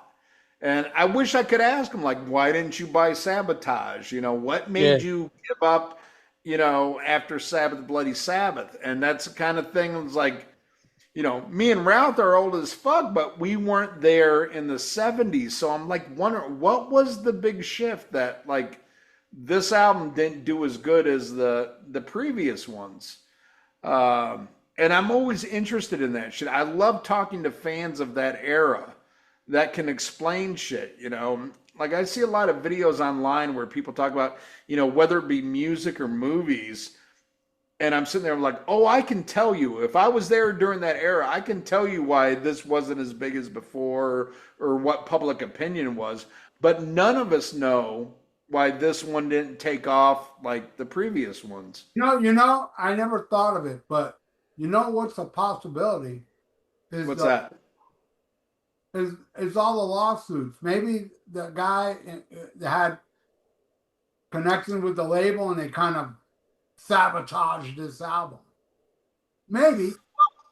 I don't know, because I think, like, Sabbath is a hard band to judge because they weren't like a top 40 band. I mean, the only time they had any top 40 success was during Paranoid. But they were a word of mouth band. They were a band that people went and saw live, and that carried it, through all this other shit. But for whatever reason, this is where it dropped off. And I've even heard Ozzy talk about this shit, which always boggled my mind because, you hear, much like you get offended, Ralph, by that whole "it should have been Lars" shit. You're like, eh. I've always been that way when people are like, oh, the first, 6 Black Sabbath albums. I'm like, ugh. Fuck that shit. Technical Ecstasy, I love that shit. And fucking Same, never, brother. I love I'm both like, of them. yeah, I'm like, I don't like that shit. But even Ozzy is like, sometimes you read different articles. He's like, anything after volume 4, he's like, eh. And That's sometimes crazy. he praise Sabbath Bloody Sabbath, but he doesn't mention Sabotage. And it could be because of all the turmoil that they were going through when they recorded this. But I don't know. This shit is so fucking solid and so amazing. But it was the first one that only went gold, and to this day, I think it's sold 900,000, which you got to do 1 million to get platinum. But all the albums before this went platinum, not this one. But god damn, I love this and the impact on this. And I was watching a video earlier today, and they were talking about like the heaviness on this, and like, oh, you would never hear anything this heavy until Sin After Sin came out at Priest. And I agree. It's like, this shit's on next level. But Hole in the Sky, what a fucking opener. What a fucking opener. And I think, let me look here, because I found some interesting facts about what was played live on this. Hole in the Sky was only played 33 times. Yeah. And the last time it was played by Black Sabbath was 1976. Oh, damn. Fucking crazy. And there's a song on here, like one of my favorites, that was never played live. But no, I love this shit, and what a way to start off the album. But then we go into Don't Start Too Late. And, I fucking love that shit. Does it deserve to be its own track? I don't know. I mean, this is something we've talked about in a lot of the, the Sabbath discographies, these little interludes. Should it be part of this? Should it be that? Um, I dig it. It's funny because it was one of those, it's an inside joke. Don't start too late because the producer was like, hey, I'm not recording yet. But Tony would just start playing. And I think it's fucking phenomenal. But I associate it more with the next song as an intro. But I don't know if they should be separate tracks. But I think it's tremendous and shows the light and shade of Sabbath, where you can have the instrumental shit, you can have the slower shit, and then it gets into the heaviest shit. And goddamn, when we get in the next song, um, but it's unnecessary and awesome at the same time, and I love that even the title is an inside joke. What do you think, Mike, of "Don't Start Too Late"? I think it's the only track I skip on it because it's Really? just yeah, it's so short. I don't. I just want to get the symptom. You know what I'm saying? It's so short, you're gonna skip it? Just leave the Yeah. fucking thing playing. uh, I get it. I mean, it was the shit that the engineer, the producer said, but I just want to get the symptom of the universe, man. So I always skipped it. I don't think it's bad. It's not like fucking FX or Volume 4 or nothing like that, but I don't really see nothing too special about it. It's in my opinion, personally. All right, Ralph. I dig it. I just wish it was longer. You know, Yeah. but I like what I was hearing. I like when Tony goes off on his Laguna Sunrise fluff shit. I just wish it was longer, and I wish it could have breathed a little. I only complain about it, but other than that, it's part of Sabotage. That's all you need to know. All right, we'll take the next song. A lot of people, Symptom of the Universe. a lot of people call it proto thrash, but those people didn't listen to Queen, where Queen did proto thrash before this, but it still is a proto thrash song. And believe it or not, the fuck. Hold on. Uh-oh. We lost him. You guys take Sim of the Universe. I'll be right back. All right. Mike? I sent them on the universe, man. This shit. So my top three songs off the album, like Ralph said, it's that shit is thrashy as fuck. The way that shit starts, that riff, man, it just gets chaotic. I love this shit. Ozzy sounds fucking pissed on here. Fucking great. Love this shit. Um, and I love the little acoustic, Woman shout of love's creation. You step Yep. inside my dream. Love that shit, man. That shit's even amazing. Like it sounds like two different songs. But man, is it heavy as fuck. I love watching the performance of this on the Never Say Die tour when Van Halen opened for them. They are coked out of their fucking skulls on that performance. But yeah, man, System of the Universe is a motherfucker. It's my top three on this album. Love this shit. Perfection. Amazing Awesome. song. Yeah. All right. Well, my thing, Ralph's not here to hear this, but fuck it, he can watch it later. I'm Uh, here. oh, okay. Regardless of what some people say, Oasis didn't invent thrash. Black Sabbath did. Fuck Oasis. This riff, those fucking drums. Bill's a fucking beast on this shit. And this is why he's my favorite fucking drummer, and this song is one of the reasons why. And it bothers me, and I don't want to take anything away from this guy. John Bonham was fucking amazing. Love John Bonham, love Led Zeppelin. But let me see Bonzo play what fucking Bill Ward did on this song. Fucking amazing. When they did this live, though, I wish they would have done the whole thing. I wish they would have done the transition. They I'm would with do you. like the heavy part and then they would stop. And I want to give hats off to fucking Sepultura. Because when Sepultura covered this, they did all that shit. And Yep. that shit's killer. That's why it's one of my favorite Sabbath covers ever. Is I think that because they, might be on like the Roots, like overseas pressing of Roots. I think it's yeah, on there. Yeah. yeah. No, and it's fucking amazing. They did the whole breakdown. They did all this shit. Yeah, it's cool they did the breakdown, but I think it's even cooler. Max didn't sing. He would have ruined it. Yeah. But I mean, the whole like the way they did it, it was fucking amazing. Love this shit. I mean, this song is like fucking incredible. And some people say, "Oh, what's the first, thrash track?" And Ralph mentioned Queen. Uh, but I think the difference is Black Sabbath invented thrash and Queen invented AIDS. With their shit, because that shit's gay as fuck. Um, but this is fucking Sabbath, man. This song is fucking like, and it's kind of like, I'll never forget, and you kind of had to be there at the time. In 1990, they released this Led Zeppelin box set, you know, and it was like selected tracks and all this shit, and it was like a big, like it came in a box, and it was like 4 CDs and all this shit, and they had all these quotes. And John Paul Jones made this fucking asshole comment about Led Zeppelin 3. And he said after that, nobody compared us to Black Sabbath anymore. And I always found that, fuck you. Uh, Fuck you, John Paul Jones. Right up your fucking. That's why they didn't call you when they did the fucking, the horrible reunion without you. Because you fucking prick. Fuck you. Led Zeppelin is not better than fucking Black Sabbath. I'm sorry. I mean, they're different entities, but not one is better than the other.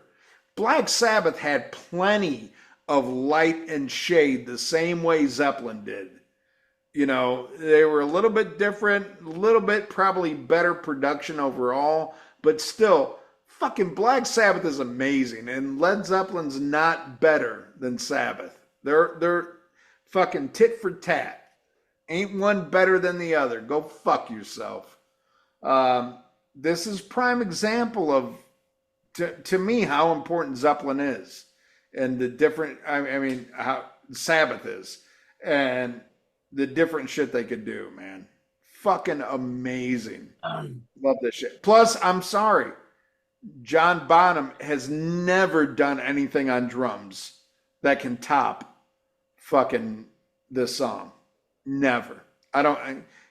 Give me any fucking Zeppelin song. No, no way. There's any better drumming than this. Bill Ward is the fucking goat.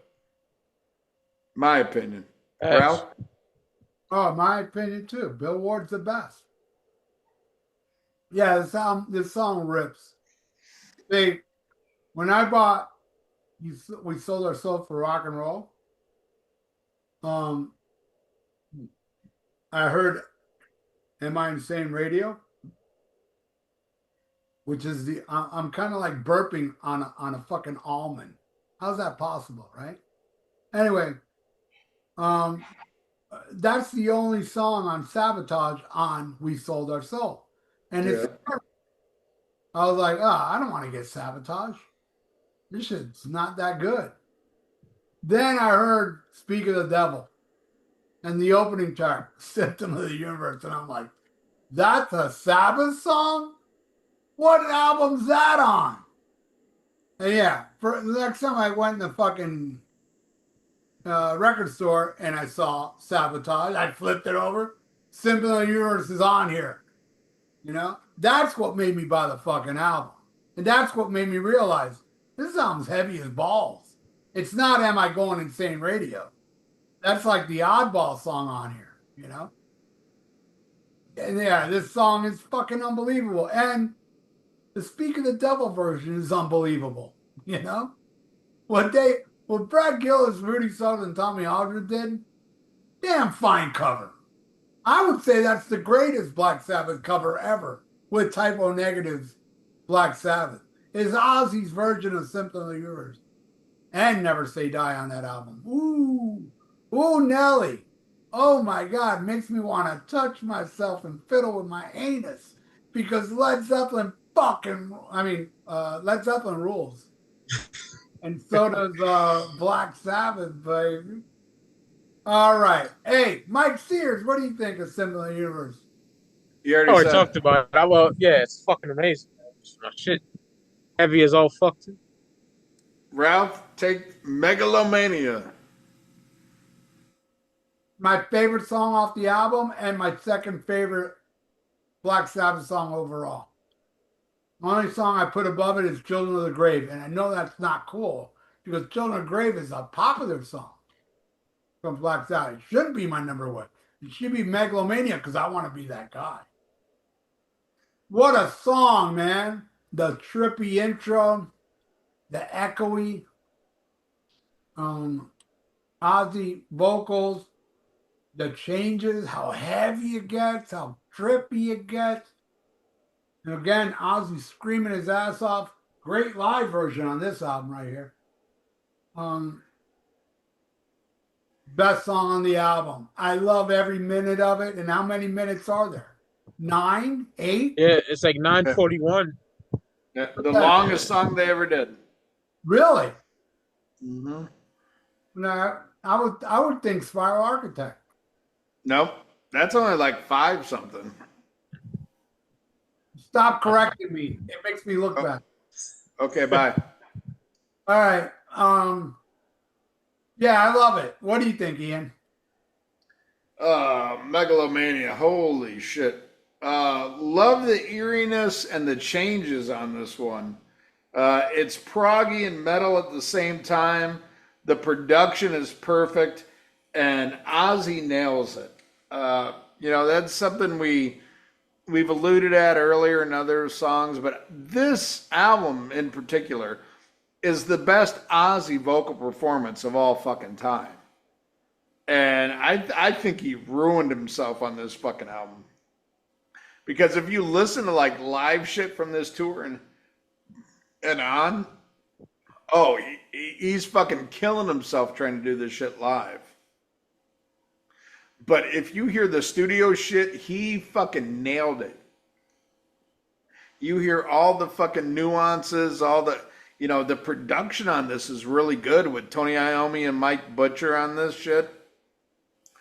Everything is fucking amazing, but Ozzy is, it's kind of hard like to steal the thunder from Tony Iommi on a Black Sabbath album because usually he is the standout point, him and Bill Ward. But I mean, fuck, and then you got Geezer. But Ozzy on this, he's never sounded this good, this clear, this fucking perfect. And this is one of the 2 songs that were written about all the bullshit they're going through at this time, with all the management shit and all this stuff. It's just fucking phenomenal, man. It's incredible. This one at least was played live. Not a lot. I'm looking right now. Hold on. This one was played 31 times. Played for the first time July 21st, 1973. Hasn't been played by Black Sabbath since December 10th, 1976 at Niagara Falls. Niagara Falls. I remember the day. Step by step. And Inch by inch. That's some Three Stooges shit, you motherfuckers. Oh, But no, fucking incredible track. And again, it's like a lot of people like to point this band as a one-trick pony, or they're like a War Pigs or a fucking Paranoid.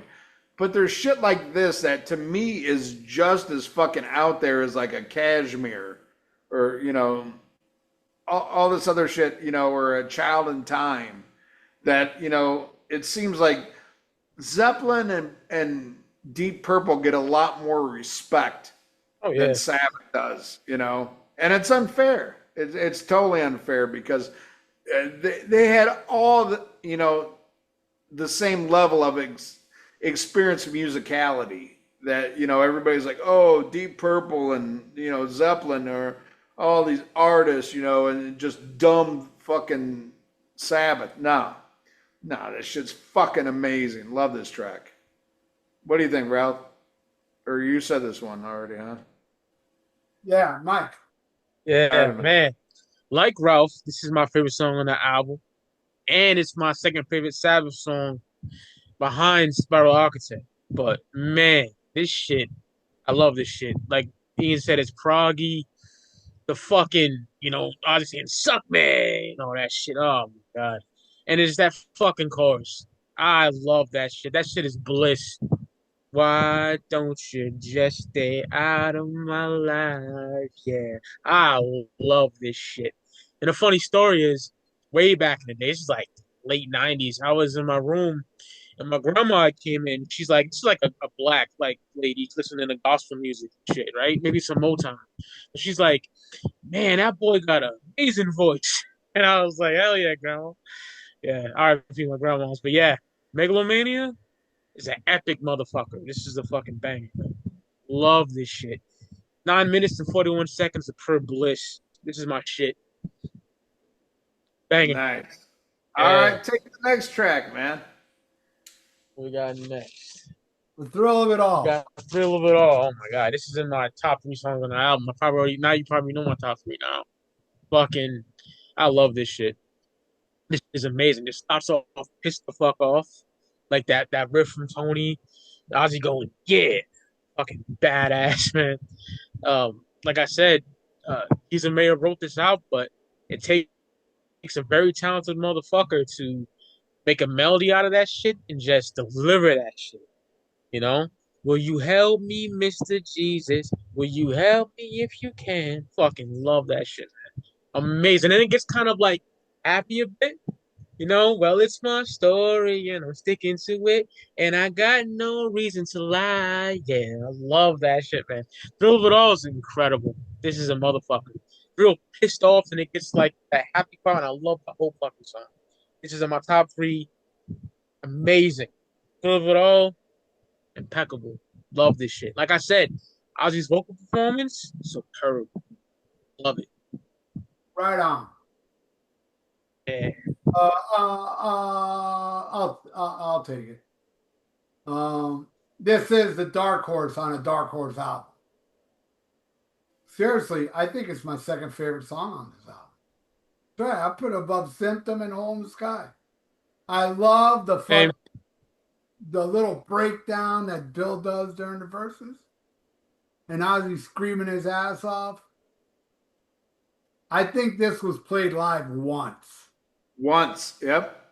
Only In once. Texas. That's a shame. Yeah. And fuck, what a song. Yeah.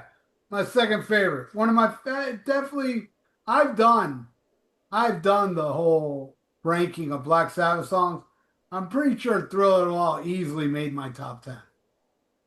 Amazing freaking song, man. All right, Ian. Oh man, I love it. That da da da da da da da da. Oh, Yeah. and like you said, won't you help me, Mr. Jesus? Won't you help me? Help me if you can. That When you shit hard. see the world we live in, do Man. you still believe in man? I mean, that's just like, oh, oh. I mean, that's man, the way that fucking Ozzy would work with the Geezer's lyrics is right there. The way Ozzy did with Bob Daisley. I mean, those are. I couldn't think of two more perfect people to write for Ozzy. Because he just understood the way they wrote and he knew the way to deliver it. And I don't care who wrote the lyrics and shit. Much like, Ralph will always defend, Ozzy would come up with the medleys and shit like that. But it's the way that Ozzy delivers these lyrics. He sells the fuck out of this. And goddamn, I love it. And it's got just such a stinky groove. That is a stinky fucking groove. I mean, it just reeks of reefer. And it's fucking awesome, man. I fucking love this shit. Not nearly talked about as much as it should be, even for like a Dark Horse album. I think this is probably one of the least talked about. Even though it's in like the upper echelon, there's other songs like For Better For Worse, everybody, speaks on more. But this is the one. Thrill of It All. God damn. Then we go into the next one. Suki Suki. Oh, this sucks. Super song. Uh, Super Czar. Yeah. Um, I go back and forth on this one. I don't hate it. I don't love it. Either way, it should have been shorter. Um, I think it's a great intro tape for the band. I mean, they used it for a lot of years, but could have shortened it up a little bit, you know. This could have been like a minute, minute and a half. It goes on longer. Um, it's one of those like I like it if I'm listening to the album, you know, and I'm an album guy. I listen to it, you know, from track one to the last track. But this would never be one I'd be like, oh, I gotta hear that. You know, there's the funny story about Ozzy when they were recording this, you know, because Tony's kind of taken over at this point, you know, like production, trying to manage the band. And he calls in the choir and all this shit. They're recording this shit, and Ozzy walks in while the choir's there, and he's like, "Oh, I'm in the wrong studio," and turns around and fucking walks out because like this ain't Sabbath. Um, I dig it, but I think it's a better intro tape than a fucking actual song. And too long for the album kind of kills the momentum a little bit. Especially, I mean, with the stellar tracks you have on here. But I ain't gonna rewrite history. Fuck it. I mean, it's superstars, super czar. It's all right, but should be shorter. What do you think, Mike? I love this shit. I think it's an amazing instrumental. I get what Ian's saying, but I like it. I like such shit like fluff more, but this is good. I like Super Czar. I don't have a problem with it. I understand what you mean though. It could have been shorter. I agree with that part. Yeah. All right, Ralph. I love it. I love it. Now, I also understand what Ian's saying Yeah. because it's in my iPod. And when the iPod Shuffle plays it, I'll listen to it, but it doesn't give me the same impact listening to it alone. I got to hear it in between Thrill of It All and Am I Going Insane to really get the full. I don't think it needs to be shortened. And I got a very funny story about this song. My friend Julie, rest in peace, she had a small son. I think his name was Jason. I can't remember. He was like 3 or 4 years old. And I'm hanging out at my friend Paul Gay's house. Yep, his last name was Gay. He wasn't gay though, but his last name was Gay. Paul Gay. Anyway, so we're listening to Sabotage in in his house. And Julie shows up with her 3-year-old son, and Yeah. this song comes on, and the kid started crying his ass off.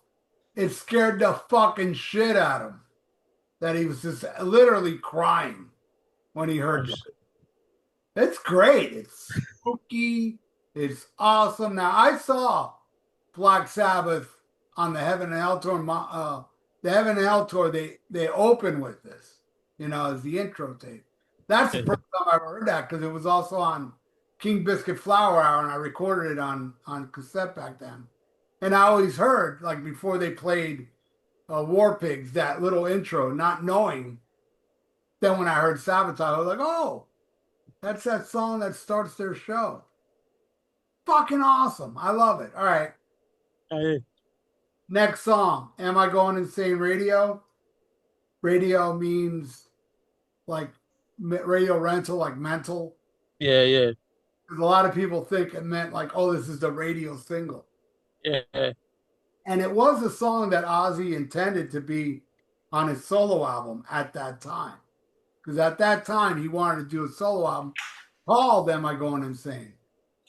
I hated it. Well, I wouldn't go as far to say I hated it, but it was definitely my least favorite song on We Sold Our Souls. I didn't get it. I was too young to get it. But boy, as the years go by, I absolutely love the hell out of this song. It's awesome. It's very Ozzy. It's total Ozzy. And I love how it ends with the crazy laughing. I love Am I Going Insane Radio, where I didn't like it much in the past, but it has grown on me and I absolutely love it there, Mike. Oh yeah, I'm with you, Ralph. Am I going insane? Is my shit. Ozzy's vocal performance in that too. Tell these people, am I going insane? I love that shit, man.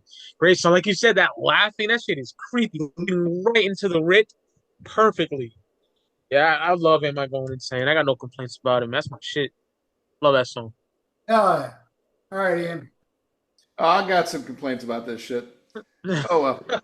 Um, no, this is one that, much like you, Ralph. I first discovered this song on "We Sold Our Souls," and it put me off on getting this one. This was one of the last ones that I. This might have been the last one that I bought out of the original Ozzy albums because of this song.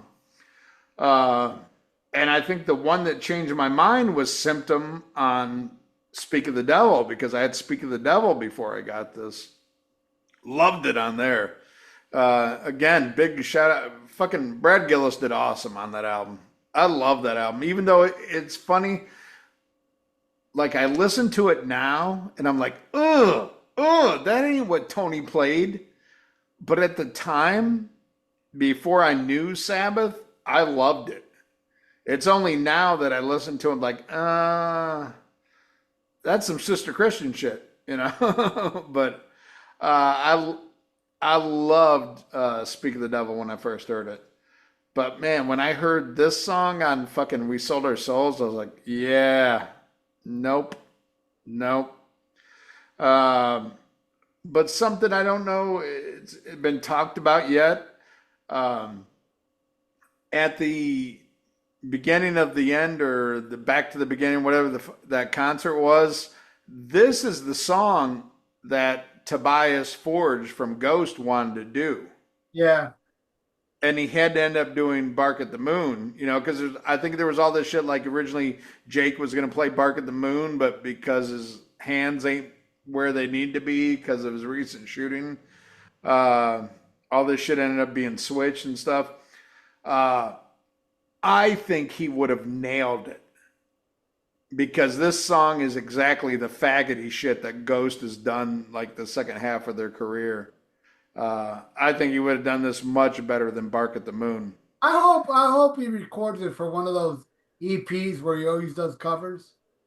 Yeah, no, I really like as soon as I heard that, like this is what he wanted to do, I was like, I could see that.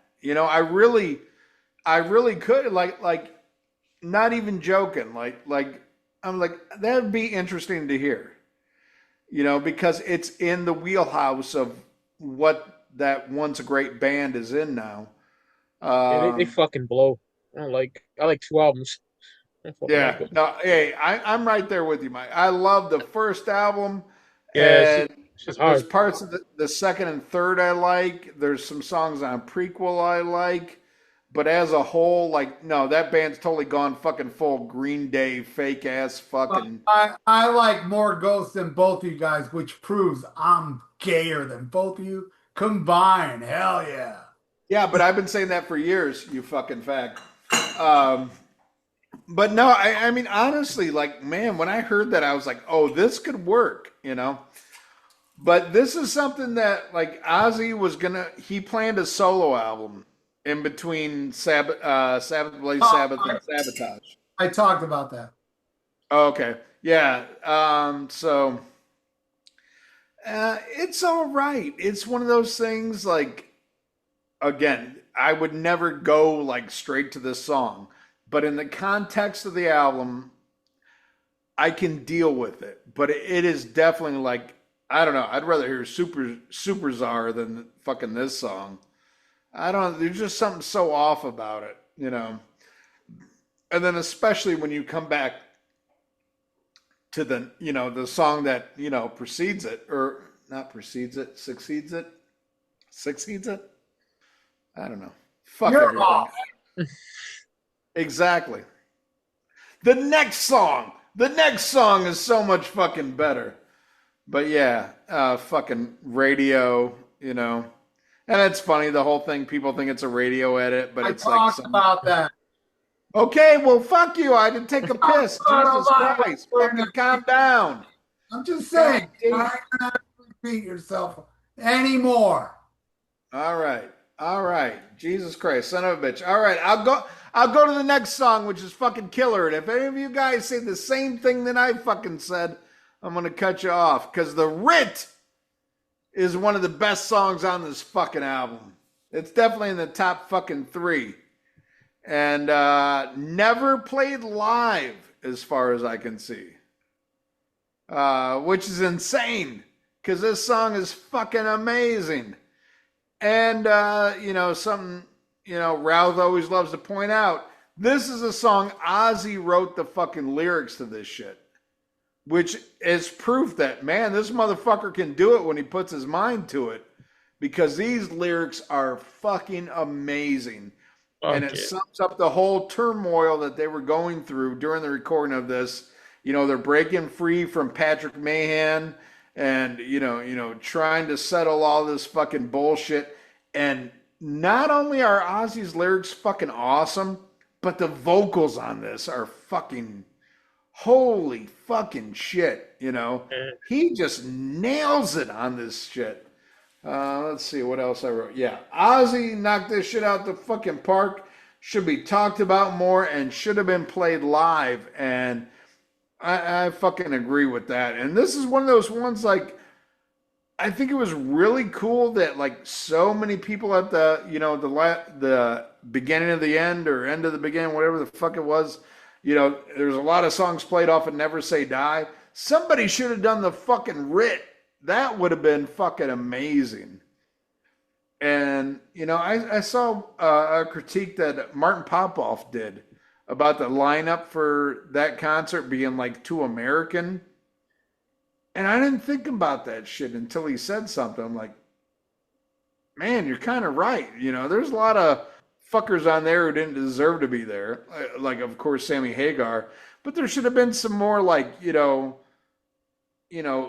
European centric bands, that were influenced by fucking Sabbath, And for somebody to do this, it would have been fucking amazing.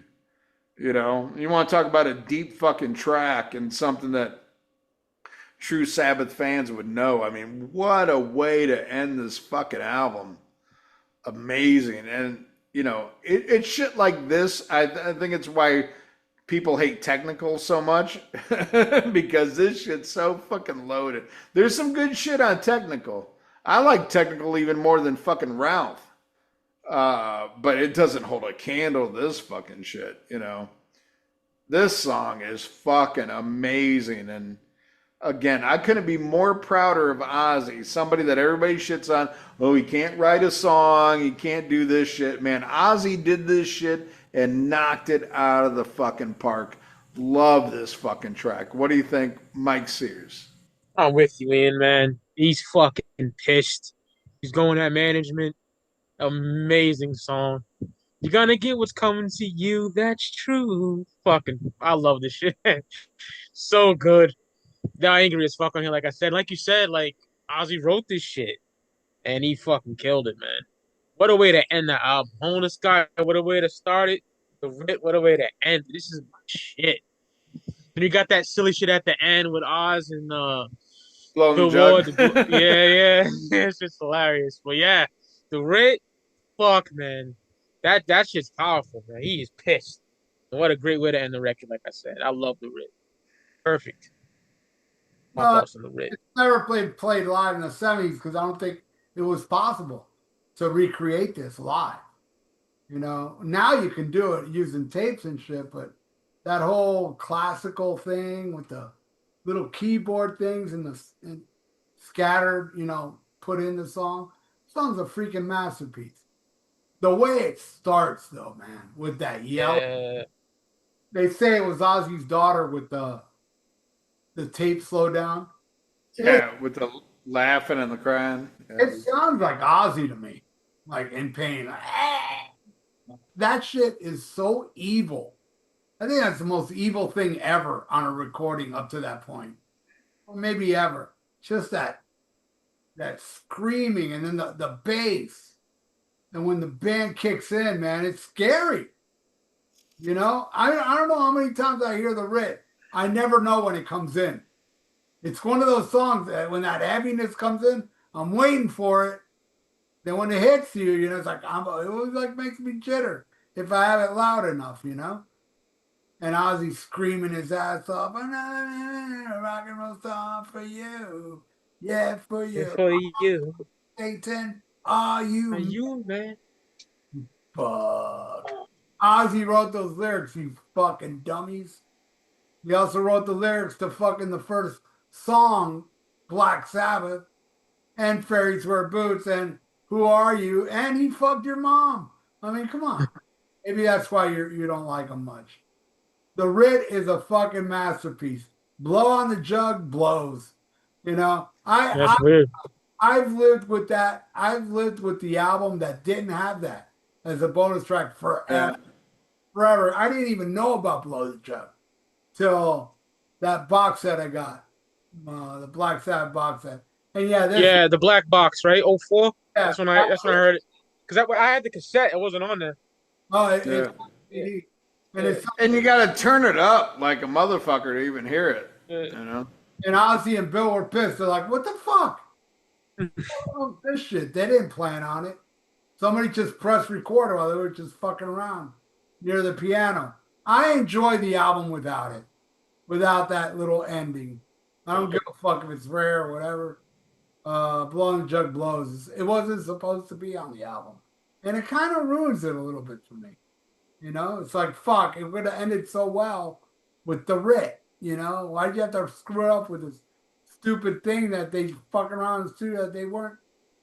You know, they didn't want that on the record.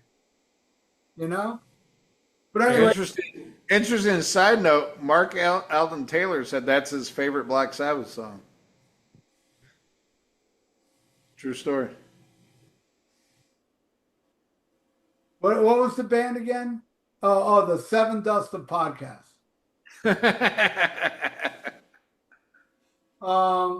So that's our review of Sabotage. Yeah. Yeah. Hell yeah. All right. Well, this album was released. Oh, shit. I got to find that shit again. Oh, fuck. Hold on.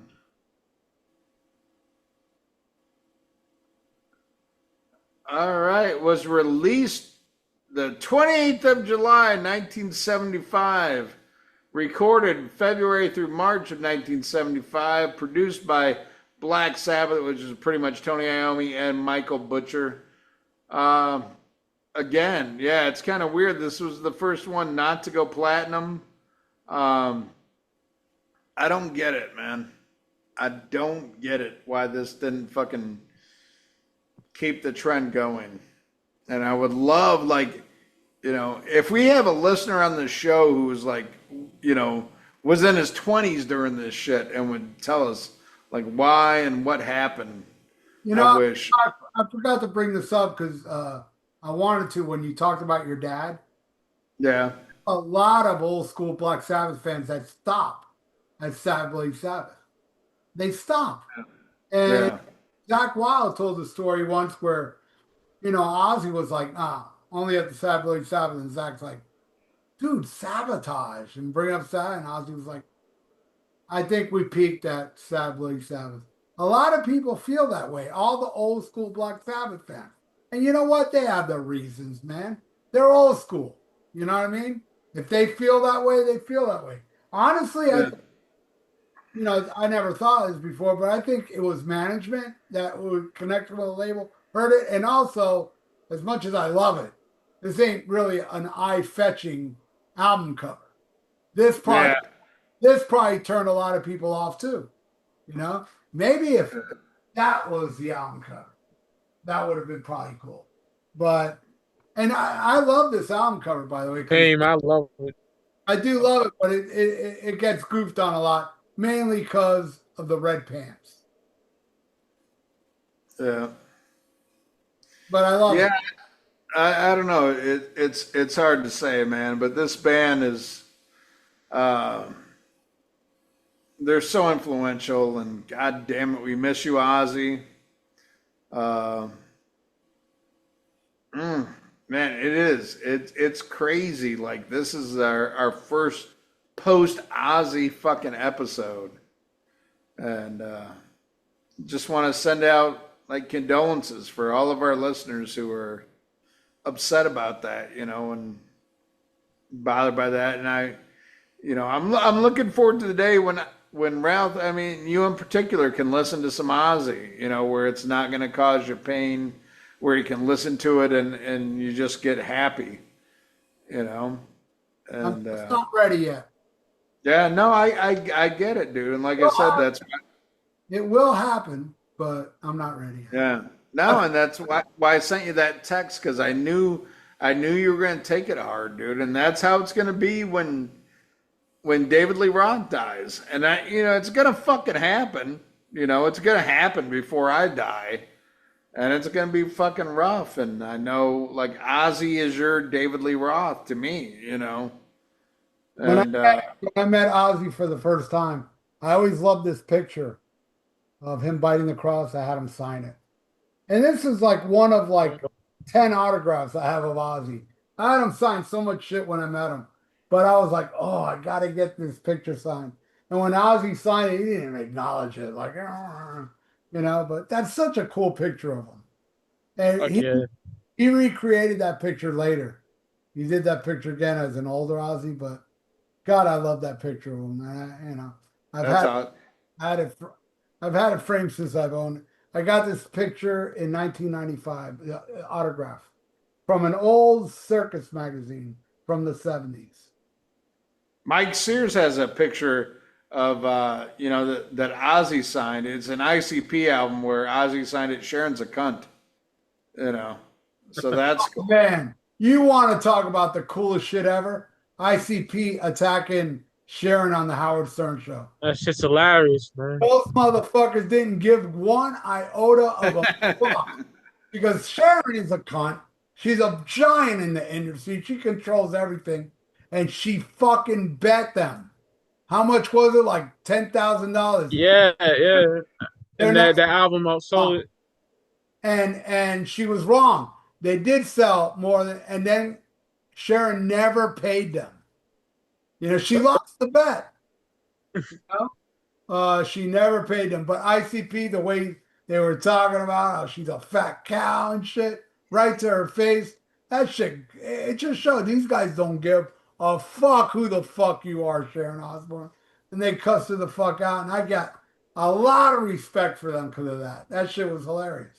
That was in '99 shit. Yep. Dope shit. Good stuff. The only people I've ever heard stand up to that witch. Ever. Well, man, now we got to go into Fan of the Week, and Fan of the Week is here with us. Holy shit, Mike Sears. It's about time you were on this show. And, just tell everybody what the show means to you, how you discovered it, all that bullshit. All right, man. Show means the world to me. These are my brothers for real. These are motherfuckers I care about for real. And I discovered Ralph because one day, like me and my uncle, this is back, like there was no Kiss podcast or nothing. It was like 2011, maybe 2012. My uncle watched Ralph and Kevin Warhat talk about like you're doing the Kiss discography breakdown, and I watched that shit. And then I talked, probably don't remember me, Ralph, but I was on that fucking that Sabbath site that Joe ran, and I would talk about how much I loved your reviews on Channel Idol and shit like that. And I added him as a friend on Facebook. And Ian, I never forget, Ian had like a picture of fucking Gilligan's Island or some shit. He's trying to question me. Yeah. I questioned him. We started talking and shit. So it was like 2014. And then before it was in Rock and Metal Come Up podcast, it was Dark Light and shit, taken from the Elder. And they've been my brothers ever since, I got their backs for life. Like when there's some dickhead, like, I don't want to say no names, but you know what I'm talking about. Fucking egghead or I go after him, fuck him. No, you're my fucking bros, man. And that's the thing, man. It's so awesome because,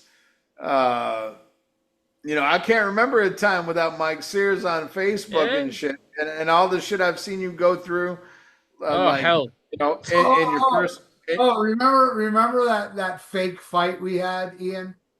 yeah, That because you left Almost Human page because you kept saying better than the elder because you don't know, yeah. shut the fuck up. Anyway, so we pretended we were at war, right? Everybody was like, some people, fuck Ian, fuck Ralph. They all believed it except for Mike. Yep. Mike was the only guy that left a comment going, I don't believe this shit. I remember that. That shit was awesome. Yeah, you made a video that said you can't fool Mike. That's what you said. I remember that shit. No, and that was some awesome shit. Like, and to see like, uh, for those of you who've known Mike for a long time, you've been very upfront and honest about everything going on in your life, like the ups Yep. and downs. And man, to see you now, like the happiest I've ever seen I'm you. married, bro. Yeah, Mary, but I was there like girls ago, like by Yeah. your side and seeing you, but to see you now and like, and to see posts by your uncle, I love that Yeah. shit. I love like seeing all, and I always wish your uncle, happy birthday every Yeah, year. he loves you, motherfucker. He loves Oh, y'all, man. well, I know like he's a guy, he influenced you so much and Yeah. you Yeah. know and you've been like a really uh an open book on Facebook, which is like awesome and dangerous at the same Yeah, time, but I just speak my mind. Okay. right, no, but you showed like there's a fearlessness there Yeah. that you've done, it's like just like this is what's going on, this is this Yeah, is how yeah. I'm doing, and that takes balls to do that, It does. You it, got trolls out it there, takes you know. balls to show like the ups and the downs, and you've been there, and you know and I'm always happy to see you happy.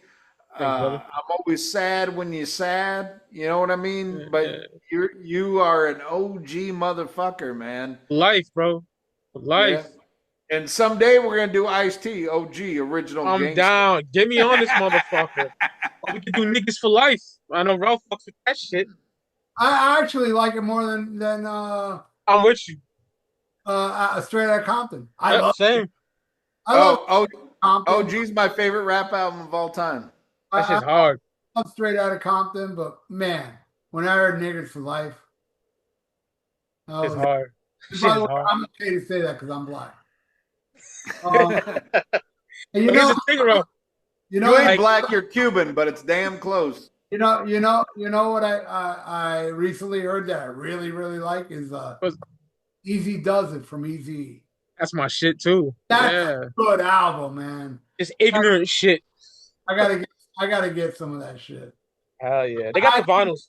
I own the two NWA albums, and they're fucking. To me, that's my favorite. And I'm not a rap guy, you know. I'm not Yeah, into. I feel that. You know, we're all good. We can get along each other. I'm not into it, but man, that shit to me raised the bar way too high. I never heard anything as good as NWA after that, you know. You There know, goes the neighborhood. you know I, why I love y'all motherfuckers so much too? Because like my whole life, I was always too metal for the rap crowd. And I was too, you know, rap for the metal crowd. But you motherfuckers love me. You don't give a fuck. I love that shit about y'all, Yeah, you know? yeah, Yeah. And I same, like Justin Childers, you know, delete me because I like rap music. You know? Suck a dick to that guy. But yeah. and Scribble, Scribble's another guy. He loves all that new metal and rap shit. He does hip hop. You know, he records, and we yeah. love him. We love him too. You know me, Ralph. I love Slipknot. You make fun of him, I laugh. I'm not no butthurt bitch, you know what I'm saying? Oh yeah, yeah. You and Scribble, and I make Yeah, fun of Limp Bizkit and Prince, and y'all yeah. don't, because you all got balls. Y'all don't have sandy vaginas.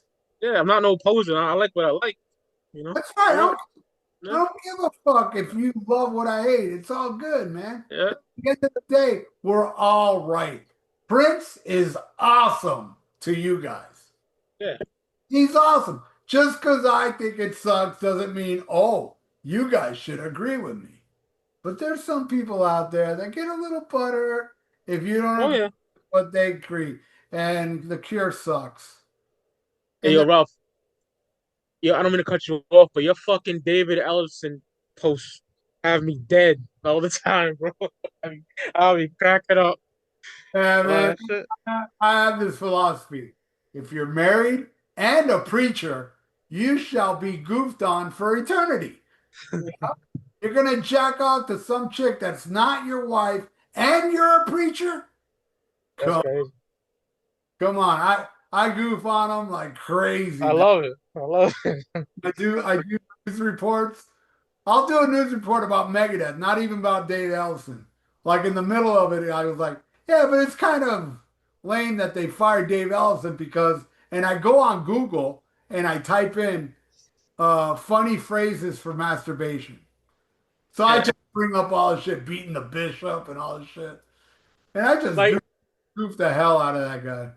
tonight, I was watching the only news that matters, and you were like, you read David Ellison's post about Ozzy, like in the middle of jacking off, he said this. That killed me. Yeah, Uh, whatever, man. yeah. Plus, he shouldn't have been a dick to me in 1991, so fuck I him. gotta know that story after this. I gotta know that story, bro. Yeah, he was just being standoffish like a dick. Where Dave Yeah. McKean was actually nicer than him. Yeah, he felt like I was bothering him. Like he Yeah, you felt, gotta hate that shit. Yeah. and like Nick Menza, Marty. Marty was a little standoffish, but it was understandable because Marty was with this little Japanese chick. I think he wanted to get it on. But Well, so Marty's fucking half retarded anyway. So anyway, he took care of my shit kind of quick. But Nick was very cool, and believe it or not, Dave Mustaine was the coolest out of all of them that day. And the day I met Dave Mustaine was the day Countdown Extinction was #2 on the charts. So you know the guy was in a good mood. you know who was number one? Yeah, Billy Ray Cyrus. Billy Ray Cyrus. Yeah, All right, where's Mrs. Mike Sears? Where's she at? Oh, she's sleeping. This is my old one. We got her room out there. She's Oh, sleeping. okay. Yeah, she's All right. sleeping. Well, Yeah. I just want to say, first and foremost, dude, I'm so happy for you, dude. Thank I you, know brother. you in a good place in your life right now, and you're so Absolutely. happy, and you got a good woman, and this is like I followed you like personally, and I know like all the Yeah. struggles you've gone through, and I know how happy you are now, and I know what a good place you're in now, and that makes me happy as a motherfucker, dude. I'm, Fuck I'm, yeah, brother. me I too. love you, and I'm Love you happy too. for your happiness, man. Thank you, Me too. brother. I want good for all my friends, except Cure fans. Yeah, yeah. Uh, But no, man, thank you and thank you for Thank being a you. supporter of the show Always. and glad to have you. And so you are the first motherfucker to make us do the same album twice. I appreciate that. Thank you, man. So yeah, you in the fucking annals of history, you asshole. And a shout out to Mr. Filippo, who originally donated for this. So this episode should go out to him as well. Yeah. All right. Well, we got to go into pick of the week. Mike, you I got are some. the special guest. What you got? What you got? I got Cathedral, The Ethereal Mirror from Yeah, 1993. hell yeah. That shit fucking crushing, man. Fucking, I love that album, man. I've been on a Cathedral kick. That's my shit. Frost Leak Lurbin, the first album is great, but that's my second favorite, man. They do Sabbath so well. Doomy and heavy as all fuck. If you never heard it, check it out. It's a fucking banger, What's man. that? That's my What's shit. that? What's that Vincent Price song on that album? One of those old Vincent Uh, Price movies. Like Unskinny fuck, I Bob. can't. I can't remember the Wicker Man. It wasn't the Wicker Man, but yeah, I love Cathedral. I've seen them twice. Great band. Yeah, Lee Dorian's a mega talent. yeah, lovely Dorian. Where's that shit at? There it is. There goes the CD right Yeah, yeah. there. Yeah. I have that CD. I can't remember the name of the song now. Neither can I, Ralph. But yeah, this is my shit, man. Great fucking record right here. So that's my pick of the week. Cathedral, The Ethereal Mirror, Great pick. 93. All right. Yeah. All right, Ralph, what you got? Right here. Usually I'll pick a random album, but not this time. I gotta go with the Asbury Park. I've owned this forever as a bootleg, but it finally came out in the Sabotage box set. This is my favorite live Black Sabbath album. It's phenomenal, man. It's early in the Sabotage tour, I believe. Megalomania is played. Hole in the Sky is played. They open with Killing Yourself to Live. Great version of War Pigs, Cadabra, Super Null, killer drum solo, Jammin' and Iron Man. Unfortunately, they did Rock and Roll Doctor before Technical Ecstasy come out. That's the only low point. But Black Sabbath Spiral Architects on here. Oh man, that's another that shit. Embryo and my favorite song, Children's Grave and Paranoid. This is my pick of the week, Black Sabbath. This album's called North American Tour Live 75, Asbury Park, New Jersey. All Okay. right. Well, some of that I know is on the Sabotage box set. No, Um, that is the whole show in the Sabotage box set. What you're thinking of, there's an edited version of that on Past Lives. okay. Um, sure. My pick of the week is Never Say Die. An album I think is like totally fucking slept on. Again, I always get pissed when people are like, oh, the first six Sabbath albums. I'm like, no, it's the first eight. You know, it's the Ozzy fucking years, you know. But I will take Never Say Die over Technical Ecstasy, even though I love Technical Ecstasy. Um, but Never Say Die is fucking amazing. I loved seeing the love that it got at the beginning of the end tour and shit, or the show. Even shit like Johnny Blade, which is my least favorite song, but um, all that shit. Fucking Junior's Eyes, fucking Air Dancer, fucking all this shit. I think it's a phenomenal fucking album, especially considering the conditions it was made in, where Ozzy's like, oh, we ain't, because they had a whole album written with Dave Walker and then had to scrap it, And the only two songs that survived, well, I'm sorry, there's three. Junior's Eyes, the lyrics were changed, so Ozzy would sing it. Breakout, which I love and Ralph hates. Ozzy refused to sing on that, so it was an instrumental. And Bill sang Swinging the Chain. But other than that, they were all written like they were in the studio in Toronto, like, okay, let's write it and record it. And I think it's awesome. I think it's a great fucking album. I'll take Never Say Die over Blizzard of Oz any day. Any day. I'll take fucking Never Say Die. Not over Diary of a Madman, though. But nah, I love it, and I think it's one people need to check out and give some time to. I think it's just really fucking Shockwave. I love Over to You. Uh, just good shit, man. Good shit, and it's one of those like I had no idea that my first exposure was Speak of the Devil. Hearing Never Say Die on Speak of the Devil. Like, okay, let me check this out. Great live Love version. Great live version. Yeah. I'll take No, I'll take I'll take Never Say Die after anything Ozzy did without Randy Rhoads. Oh yeah.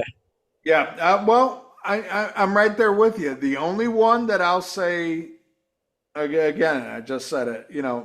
Diary of a Madman. I'll take over Never Say Die. But that's it. I say I like you all know, my favorite band of all time is Black Sabbath with Ozzy. But I don't think Black Sabbath with Ozzy ever did an album as good as Diary of a Madman.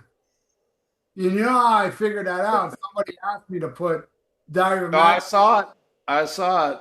over Volume 4, my favorite Sabbath album.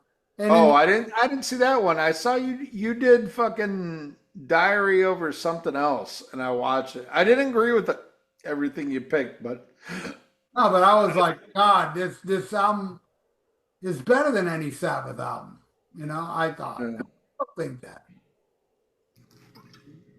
But I'll tell you what, like I remember you saying, like tonight's your favorite Ozzy ballad. Yeah. I'll take Air Dancer. This is my favorite Ozzy ballad. I'll take that over any Ozzy ballad.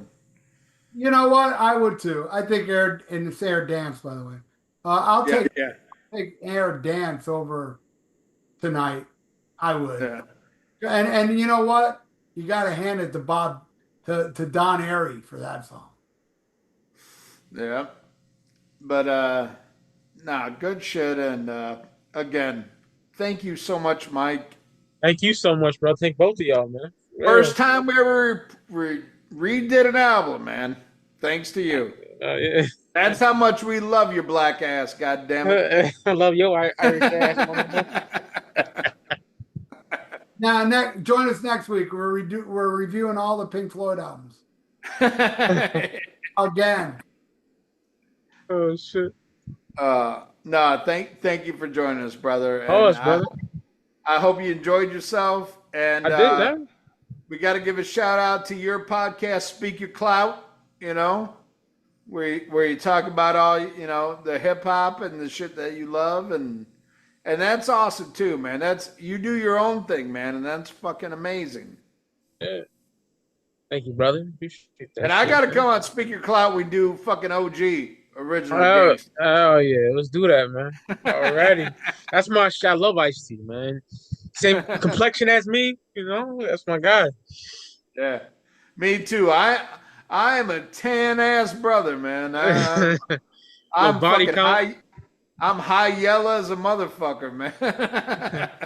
Well, ain't no white boy gets down with Funkadelic in Yeah. Parliament and shit. Come on, man. It ain't white boy there. Ian is black in my book. You feel me? Imagine me. Yeah, right. Imagine me working in Mickey D's.